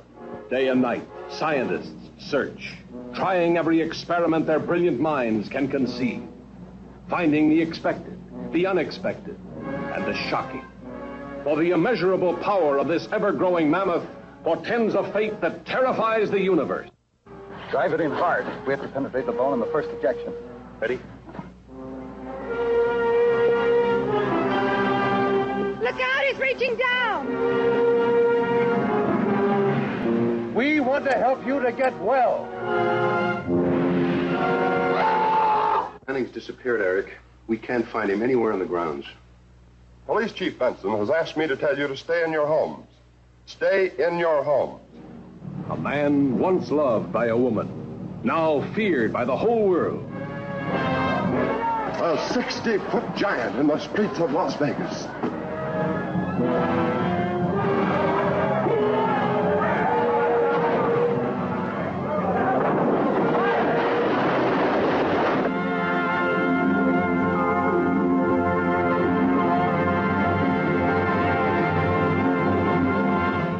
And we are back. So those are the trailers for Tarantula and the Amazing Colossal Man. The Amazing. Pretty big. Pretty big guy. Pretty big Pretty deal. big bald guy. Much like Mr. Tor Johnson tonight. No, it's funny how I mean, again, it's tonight's movie is almost like a mix of elements from some of these earlier sci-fi films, but again, I think the Cold War element is what is kind of the difference, even though we don't really understand that in the plot per se. But again, like they did a movie, one of the movies they did after this was called Red Zone Cuba. So I mean, obviously they got a lot of mileage out of the whole Cold War paranoia of that time. It was, again, exploitable. Again, this season, you're going to get a lot of exploitation films. Schlock and exploitation, those are things that go, 100% hand in hand. It's almost synonymous. So it's just funny to see that really here kind of in full display. But so far, I mean, we're 2/3 of the way through this, and Tor Johnson has been wreaking havoc. He isn't really done. Not anymore, thanks to those cops. Yeah, they got him. Ladies and gentlemen, mission accomplished. Yeah! Get the banner. No, he obviously he got the wrong guy. And I guess Tor has got his eyes set on killing these kids. Right, because he's got to kill, according to the narrator. He's what do they say? A prehistoric man in the atomic age or something. I don't. This narration. I don't remember what he said, but he made Tor Johnson out to be like a caveman or something. Kind of annoying, honestly, because it's so funny to think that the director is like, I don't know, like he's delivering this narration with such conviction, but it is like so over the top. Yeah, like, it's the actual dialogue itself is over the top. Not even his delivery, like just what he's saying is like, wait. It feels very heavy.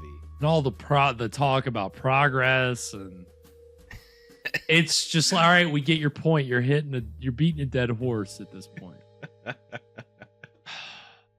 But hey, more power to him. Apparently, according to the producer, apparently some people claim that he had an affinity for alcohol, but Cardoza said he, never smelled it, never saw him drink a drop. Said he liked aspirins and Coca-Cola together. Aspirins? Together. Together? To drink them together. That's his cocktail? Yeah, he said it gave him a lift.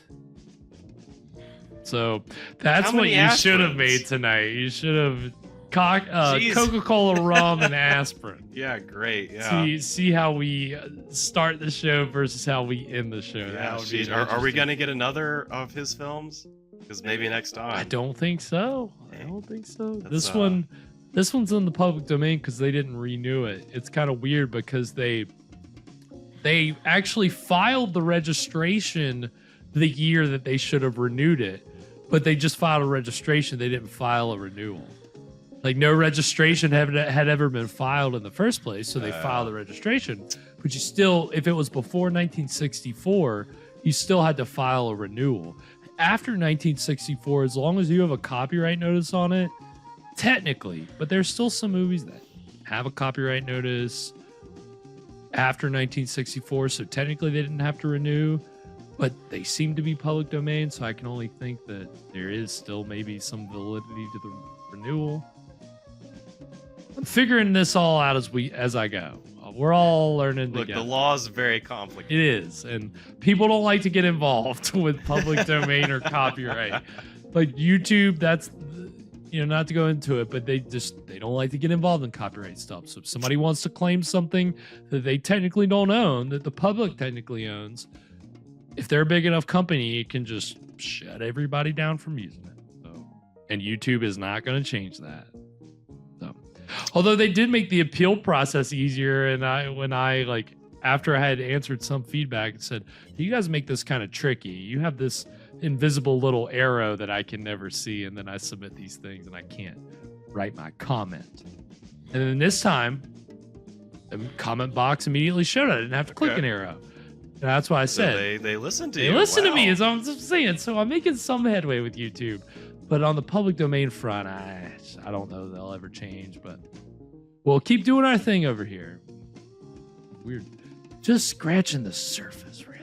But Summer of Schlock is, this is the time that we're going to be seeing some weird and wild things. And God willing, YouTube will let us do that. So we're gonna keep serving up these classics, but we've got to get into the exciting conclusion of our season premiere, The Beast of Yucca Flats, and Tor's running around, people, just cops in a helicopter, and guy's been shot, and yeah, how's that gonna shake out? Just got shot here out in the desert.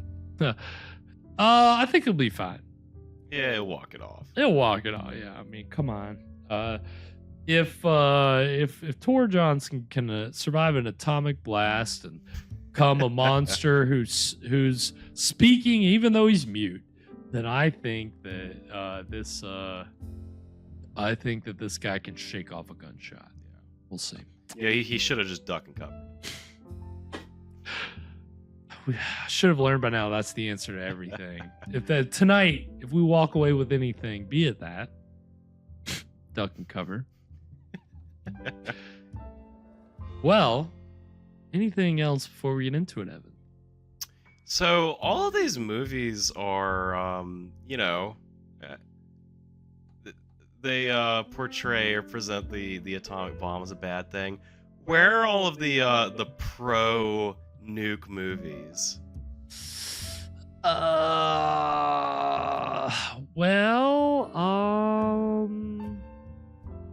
a good question. I think I don't know. Oppenheimer, pro nuke, anti-nuke. What's the consensus on that? I didn't see it. Yeah, me neither. But it's probably about how cool the bomb is, right? And how unconflicted all those scientists were about how cool the bomb was. That was what Oppenheimer was about. Don't tell us if you've seen it. We don't want to know. Yeah. We're going to assume it's that. And just a bunch of sex scenes, just back and forth. Exactly. And then the movie just ends. Nope. And that was Oppenheimer's life. That was it. That was all you need to know.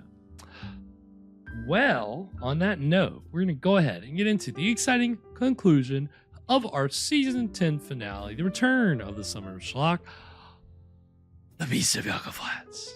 Our premiere, not the finale. Did I say finale? I'll see you guys Monday. Signing off. Sweet screams. Bye. No. the exciting conclusion of our season 10 premiere, The Beast of Yucca Flats. Right.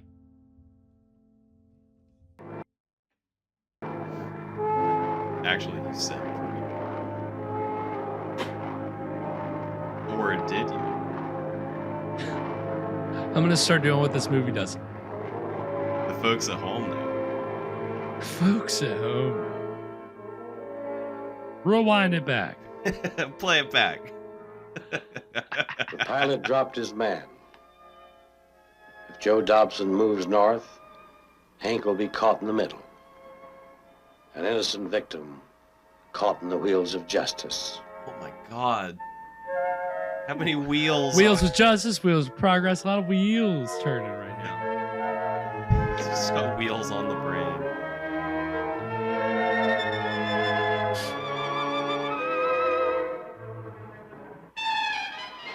A man runs, somebody shoots at him.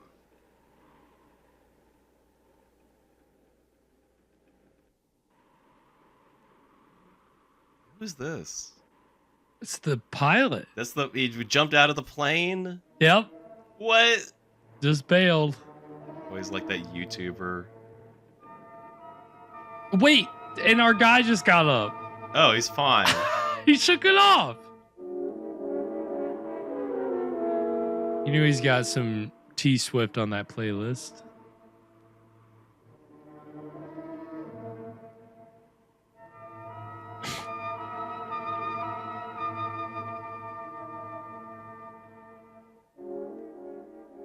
Jim Archer, ex-paratrooper, trained to hunt down his man and destroy him. Well, he didn't do a very good job of it so far. He just got him in the elbow. Yeah.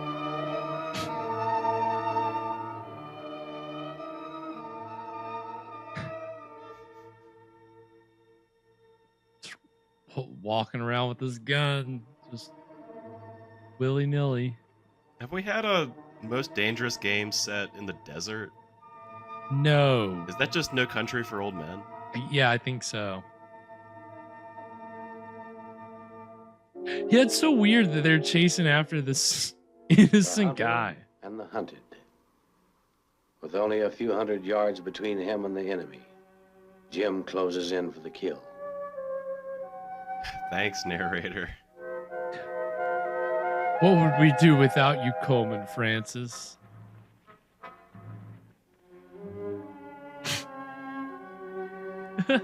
Hey. Cool shot. All the clouds behind her, though. Yeah. It's real. It's not a backdrop. That's not rear projection. It's really not, though.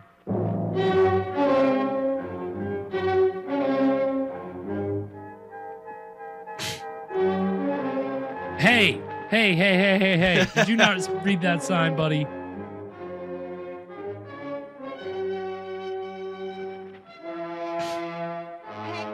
Where are the boys? Why are you running? Would you quit nagging at me? I just took 5 bullets in my ass. And he's just leaving her. And see ya.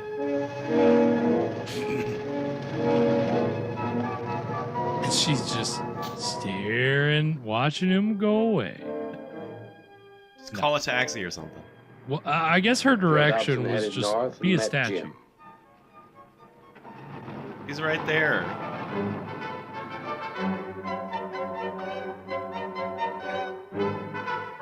That was his escape.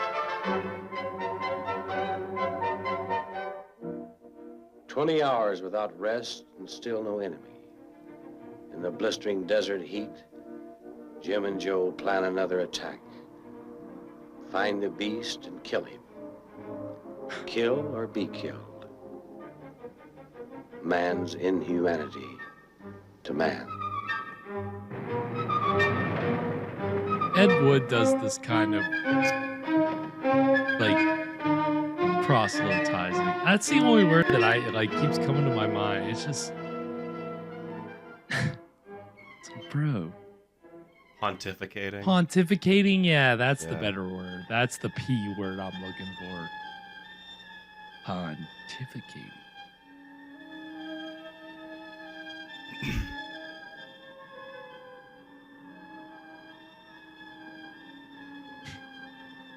What's Tor up to? I don't know, we man. We haven't seen him in a while. He's been in the green room, I guess. Randy, you think we're lost? Maybe. I don't know, Art. Maybe. Let's go. Hey, Dad, can I have a sody pop out of the fridge? Since we're inside and all.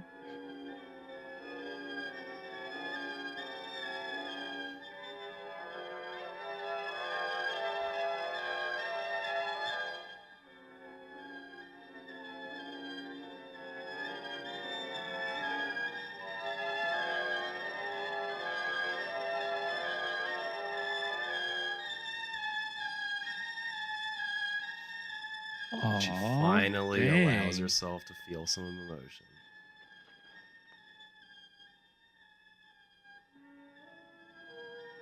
That was me being the narrator. Yeah, Evan, I had no clue what was going on. I really appreciate that. I was like lost for a second. She's caught in the wheels of emotion. Oh, shit! Ah. Is that water down there? I sure hope so. My throat's dry. Mine too.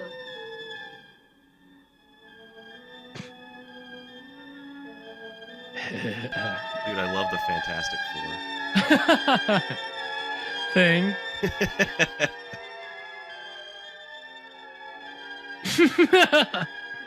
A guitar walk.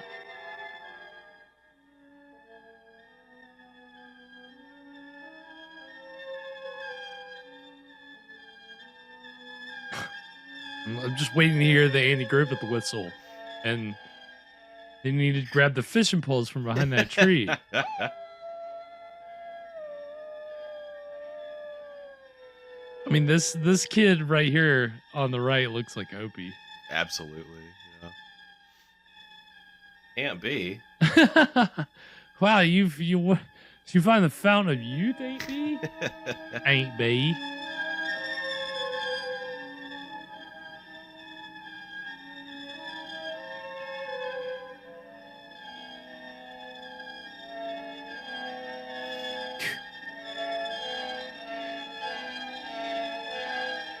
This is my killing stick.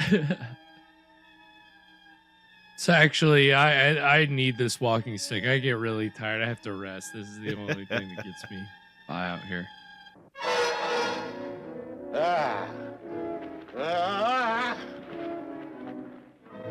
Was that really him? No, I think that was apparently, according to the interview with Cardoza, it was Coleman Francis. God, it's so beautiful, dude. They knew what they were doing in terms of location shooting.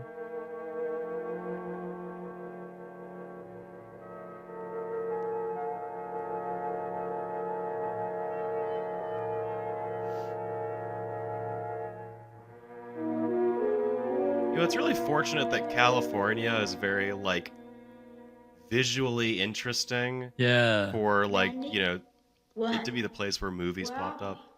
In a cave, Right? I guess. Well, Come on, Art. but that was only part Be of it, careful. right? Like, the dry climate is good for actors' Talk about it. temperamental Come on. humors.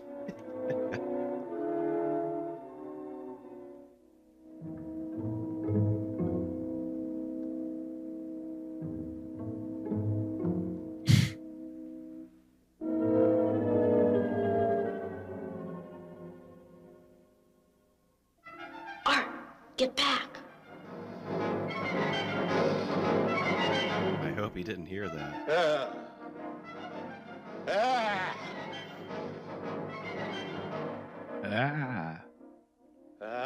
He's talking.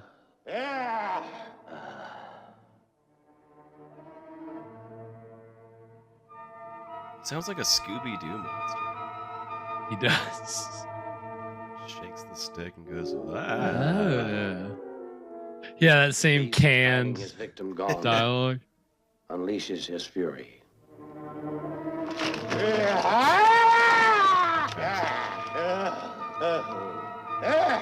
He picked up that rock, and I thought things were gonna get really dark.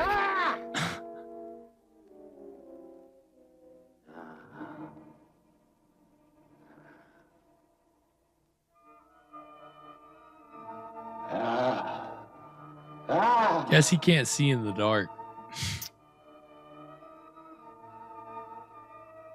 I mean, I guess that atomic flash. He's got atomic vision. If he was looking right at it, I guess his retinas are fried.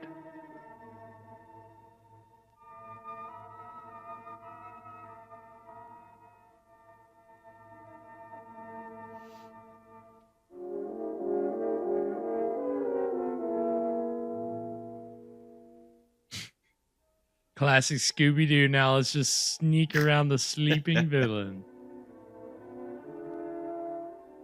Let's split up, gang.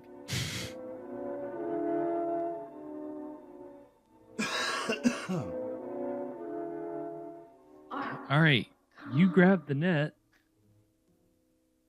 and I'll make a distraction. All right, I'm gonna poke him in the eyes. Nobody blinded me. With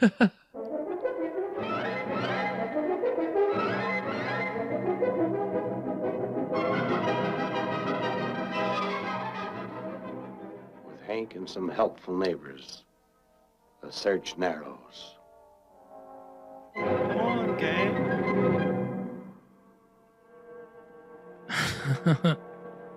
Anybody want to go for a run in the desert? I mean, those hills don't look that big with those people standing in front of them, honestly.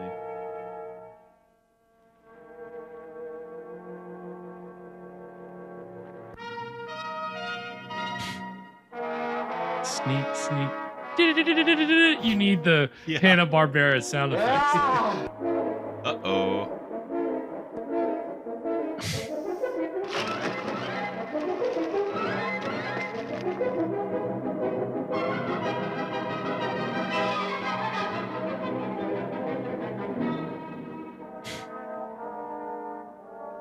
The law just walking on the edge. Uh-oh. Oh, you can definitely outrun Tor, boys. Come on.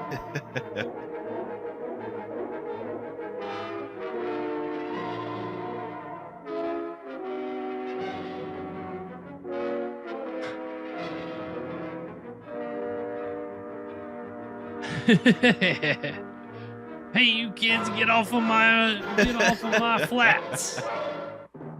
You get off of my flats. These are my flats. Get out of my swamp.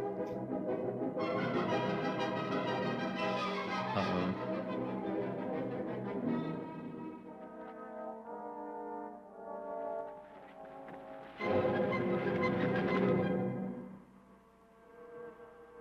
Ladies and gentlemen, we got him. Now we can bring out the banner. Bruce Banner. I saw some on the IMDb trivia section. I don't think it's true. They were trying to say that this was served as some inspiration to the Incredible Hulk. I don't believe that. I don't believe that for a second. Well, I guess, you know, he is a scientist who gets irradiated into a monster, so there is kind of a parallel.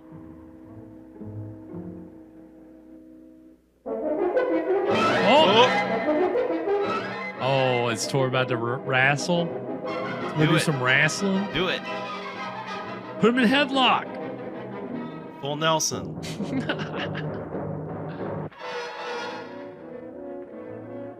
Armbar, yeah. armbar. Hell yeah. He's doing it. Oh, Look shit, at him he's go. choking him. Swedish Angel. Well, that's not I don't legal. think that's... Where's the ref? Somebody tap him out. He's tapping out. He's like Tor, actually. I can't breathe.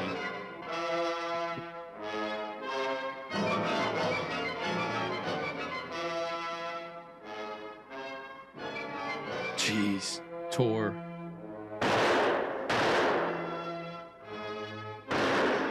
I fire real low. The sheriff does look like a teenager. See, I didn't realize characters are all confusing. Who knows what's going on in this movie? Some Jim. beautiful scenic shots. You all right?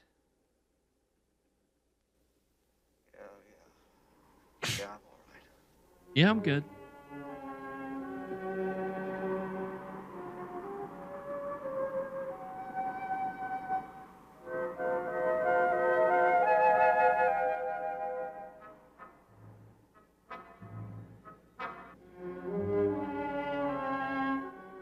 Come on, let's go.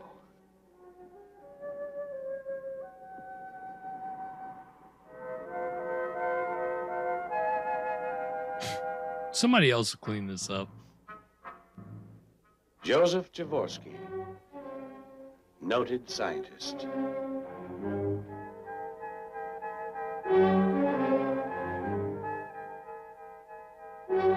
Anything else? Repetition. Noted scientist. She has not moved in 3 hours, so she moved a single muscle in her. I thought the narrator was doing like a Twilight Zone thing. That's kind of what it's that kind of. That's exactly how it started. Yeah. Joseph, whatever. Renowned scientist. Ending it how it started. Yeah, that makes sense. Caught up in the wheels of progress. Also caught in the Twilight Zone. Oh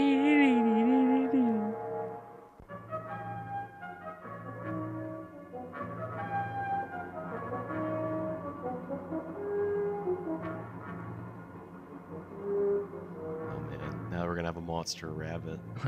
Oh.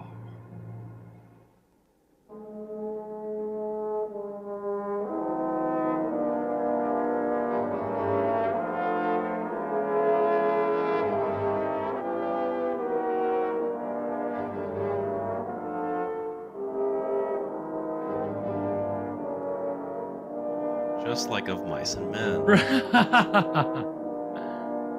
The rabbits, George. Didn't that story have a rape scene too? Is this just maybe of that's Mice what and that Men? was? Wow, that was the Beast of Yucca Flats, our season 10 premiere. What premiere? Fuck you, Evan. What did we? What did we think, Evan?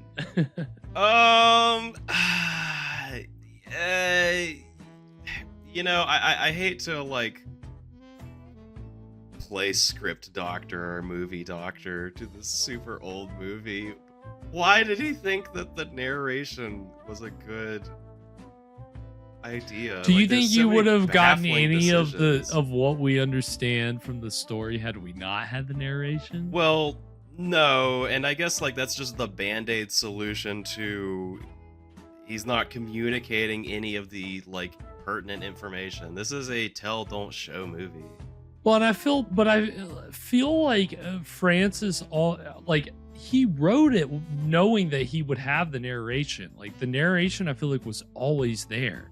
He probably thought it was really good, right? Like not pretentious So and cool. not.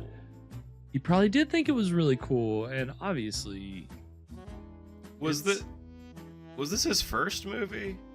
this was the first movie that he directed, and he directed 2 more movies. And unfortunately, his career kind of hit the skids, and he had some bit parts, but nothing really. He didn't really get any other opportunities to write or direct, and apparently died under tragic circumstances. Was found in a car with a bag over his head. Jesus. And then again, this according to Cardoza, the interview. He sounds kind of like he was a kind of a. It's so funny because you read these interviews with these people who've done these movies. They're usually older by the time they're doing these interviews, so they're so candid. They're holding nothing back. They're just like, "Oh yeah, this is what I heard. This is what I think, and I don't know, but here it is. I'm gonna tell you anyway." And yeah, that the death certificate said, arteriosclerosis. I can't even say it. Arteriosclerosis. How do you say that? Arthrosclerosis. How do you spell? ARTERIOSCL E-R-O-S-I-S. I can't do. I can't do letters right now either. That Geiger counter, man. But yeah, so it's kind of weird, tragic circumstances. But you know, this movie, like, they distributed it themselves. Like, they weren't able to get a distributor. Atherosclerosis. Is that what it is? Is that the right word? Arteriosclerosis. Is there an R in it? A-R-T-E-R. Oh. Arteriosclerosis? Or, like, I guess artery would be like what that's for. I don't know. We're getting hung up on it. Anyway, it doesn't matter. Anyway, you know, they distributed this movie themselves in theaters. They like screened it for the head of Fox, again, according to Cardoza, and he really liked the last scene. Which, what do you think of the last scene with Tor and the rabbit? Oh, that. Say why I liked it. Just the idea that this like monster at the end, that he has this bit of humanity. Okay, Like the way that he picks it up and like, you know, and then dies. And there's this heart-wrenchingness. Almost every other movie we watch doesn't have that. Well, and this is like the the thing. monster just dies. And that's the end of the movie. They don't tease one final. Well, this is probably Cardoza's most outrageous claim, which was that scene, at least the close-up at the end where Tor's down and the rabbit hops in to his face. He said that was totally improvised. That the rabbit hopped into frame. It was a wild rabbit that hopped into frame. And that Tor totally improvised his whole bit with the rabbit. was gonna make that joke. I cannot believe that. That's what Cardoza says. The thing is, I am less inclined to believe that now that I've watched the movie and there's other shots of the rabbit. Maybe they were just, after that bit of improv, they filmed more rabbit stuff. Yeah. I don't know. But it seems like a very good story in the sense that it is a story, right? Yeah, I mean, I appreciate that, you know, it's something that's happening. It's like a lot of the movie, like a lot of the narration, it's a little cheesy, a little heavy. Yeah. But you know, it's not something we see super often, so no, you know, that's something. It was enjoyable. It kept our attention. It did. I mean, the movie was fun. It's fun watching Tor Johnson do his thing. Yeah. I liked the fight at the end. That was satisfying enough. It's like, as many other things as they drew out in this movie, why didn't you draw out that? You know, like, just have Tor wrestle on the ground with him for 2 more minutes. Yeah. Draw it out. Let's go. It was good. Yeah, that was like, you know, that was their climax. That was it. Not the plane stuff.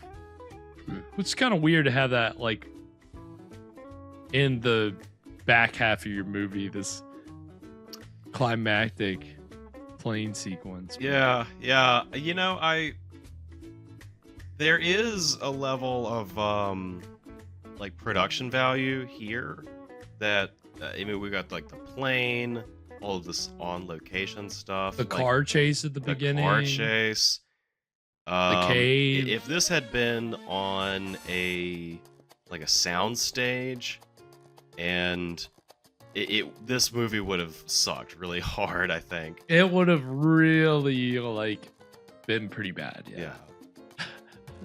I mean, like we said before, the landscape is kind of doing a lot of heavy lifting. Really, I mean, even in that last third, there would like, oh, beautiful shot. Oh, that's so cool. Oh, that was good that they did that. You know, like, and it's things that, yeah, you don't get when you're on a soundstage at all. Like, you think about one of the other Tor Johnson movies that we watch, Bride of the Monster, where the stone walls are literally painted on. You're not, like you can admire craftsmanship. There's a difference between locale craftsmanship and then just somebody slapdashing some paint on the wall to look like stones. Like it's a fine line. So I think that brings me to the question of, and also to the audience out there, where do you hold the Beast of Yucca Flats compared to Plan 9? On par, better, worse? Evan, what do you think? I think Plan 9 is probably worse. Like, both movies have some, like, weird, like, baffling decisions that were made, but this one almost feels like maybe it's just the consequence of like an inexperienced filmmaker, right, who's just making some somebody should have stopped him earlier on in the process and said, maybe rethink this is how you need to reapproach this, right? Whereas like Plan 9 that wasn't Ed Wood's first movie, was it? No. He had done at least 2 or 3 movies and a couple other different projects up to that point. Francis was just like a extra. Like he had done like some TV parts. He had been in like 3 episodes of Dragnet. And that was like his biggest kind of claim to fame by that point. Now I will say I do like Plan 9 more. I think it's more fun of a movie just for how aggressively like bad and weird it is. Right. But if they had like figured out a way to have more of a story and express that visually and just cut the narrator, yeah, this could have been a decent movie. Maybe. I 100% agree with you. Like, again, when you have the kind of locale, and they did use it in an effective way, like, you're right, that does almost automatically rise it above the level of something like Plan 9. But the fact that you don't have any... You can't put it on the immortal level of something like Plan 9 when it doesn't have the inane dialogue. Like, that's what makes Plan 9 enjoyable, is those scenes where people are having these dumb conversations. You're just like, what? It's dialogue so does not make stupid. sense. It's dumb.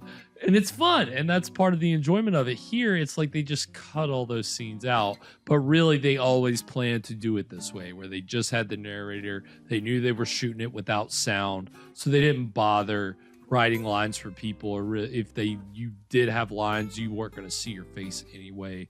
So we're not even gonna deal with that headache, right? And again, it's lazy. It's like when you already have something working for you, like your location. It could have been a better, cheesier movie, or a more enjoyable, cheesier movie, if you would have kind of taken advantage of like kind of the other elements outside your location. They did the location right, but everything else was... But again, like you said, nitpicking a 60, 50, 70-year-old movie, however old this is, it's not worth it. But yeah, but that's what we're doing. That's what we're here for tonight. We get into it. We literally blow the lid off of these public domain movies. We're bringing them into the light and into the atomic light and really just soaking it up. And I mean, this movie was fun. This was it was enjoyable. It's certainly not on the level of Plan 9, but it's still a movie you can have fun with. And that's what the summer of schlock is all about. Having fun with these schlocky movies. Which tonight's movie was definitely schlocky.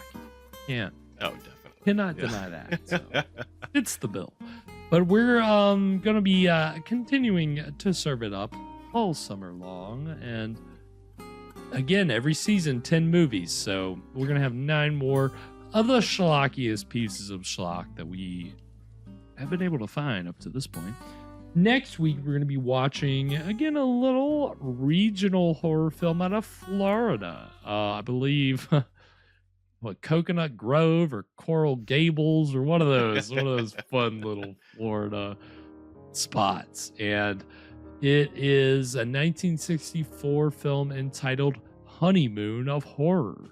Nice. And yeah, and it's in color. So, Okay, but again, this is a very like regional indie film, and it's cool because like, you know, you can tell you're out in like undeveloped Florida. You're like car driving down this lone road surrounded by sandy, you know, sideways and pine trees, and you're just like, oh yeah, this is nostalgic. And you can tell it's hot. It's the summer.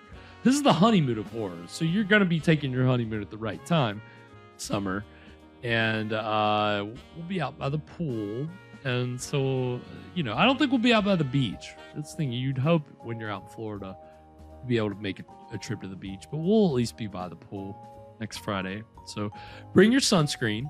Bring your towel. Make sure you're prepared. Things are going to heat up. It's going to be getting hot. We'll be full on. I mean, Memorial Day weekend.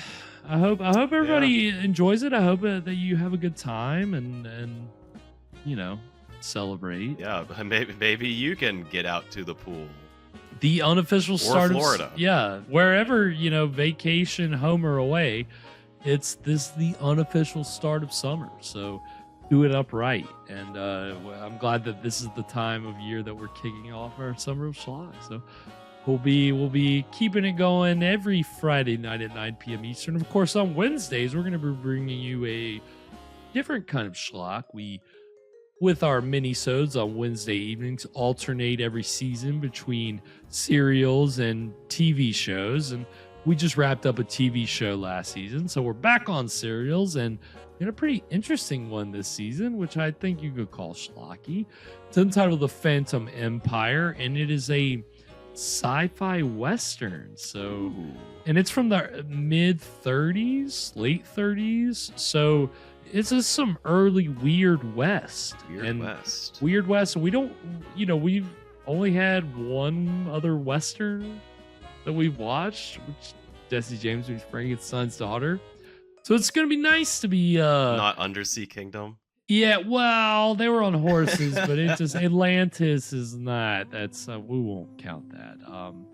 Now we're gonna be hitting the old dusty trail, and so everybody get ready to saddle up on Wednesday evenings at 9 p.m. for The Phantom Empire. It's gonna be a rowdy good time, partner. I'm really trying to brush up on our Western language. Yeehaw. Yeah, we're doing the best we can. But it's going to be a lot of fun. So, of course, Wednesdays and Fridays at 9 p.m. we'll be broadcasting live all the public domain good stuff. And, of course, on Saturdays, we'll be doing our Saturday Night Shockers. And this Monday or Tuesday, we'll be flexible. We're going to be getting back on our spine-tingling tales. And we are, I guess... I haven't really thought about splitting those up as seasons, but if we're going to, then we're on our second season of that, technically. And so Evan's going to be bringing us a spine tingler, I'm sure. Yeah. This one's interesting. This one's from Chambers. This is another one from The King in Yellow. Very nice. Yeah, so we've got psychological horror, really old psychological horror. Hell yeah, getting all up in your head in these spine-tingling tales, you know. Be prepared. I hope you've signed your waivers. Evan's not responsible or liable for any psychological damage that you may incur from listening to his recordings of the King in Yellow stories. So just, again, sign your waiver if you haven't already done so. I'm the teacher, so I gotta make sure that we were watching Duncan cover, you know, they said ask your teacher. It's like, well, I guess I'm the teacher, so just bring your questions to me. I'll do the best I can. I'm the civil defense guy. You have to listen to me. Yeah, Evan's got the arrow on he's gonna get it tattooed on his forehead, so you know next time. The arrow pointing right at him, right down at him, so you know he's the guy to go to in a civil emergency. Go to Evan. But yeah, so we're gonna be having a lot of fun in season 10, our return of the summer of schlock. It's gonna be good, so you can join us all summer long on YouTube and Twitch. And of course, if you want to catch up on any of our past episodes, you can find those over on our YouTube page at ScreamStream Live. And, you know, glad to be back up on YouTube, and really appreciated everybody that watched on YouTube tonight and chatted. Kathy and Dogstar, Thanks for hanging out. appreciate y'all being out here for the premiere of the Summer of Schlock Returns. It was a good one. We had a lot of fun tonight, and we'll be keeping it going strong. And so if you want to follow the show on any of the socials, we're over on Instagram and TikTok and Twitter at ScreamStream Show. Also on Twitch at ScreamStream Show. If you want to find me or Evan on the socials, you can find me over on Twitter at Spakenstein, and Mr. Evan Sink is on Twitter and Instagram at Caligari Cursed. Anything before we sign off for our season 10 premiere, Evan? The Scream Stream. Caught in the wheels of horror. Oh, sorry, that was just my inner monologue. Did I say that out loud? All right, Evan, you have to be the show's dedicated narrator now. I'm just going to sit here and you need to let the audience know what's going on, so.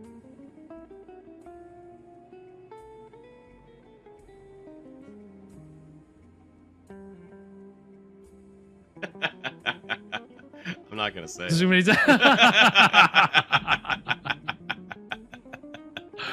Well, it was worth a try. Me being lazy. What can you do? Until next week. Sweet screams, everybody. And to all a good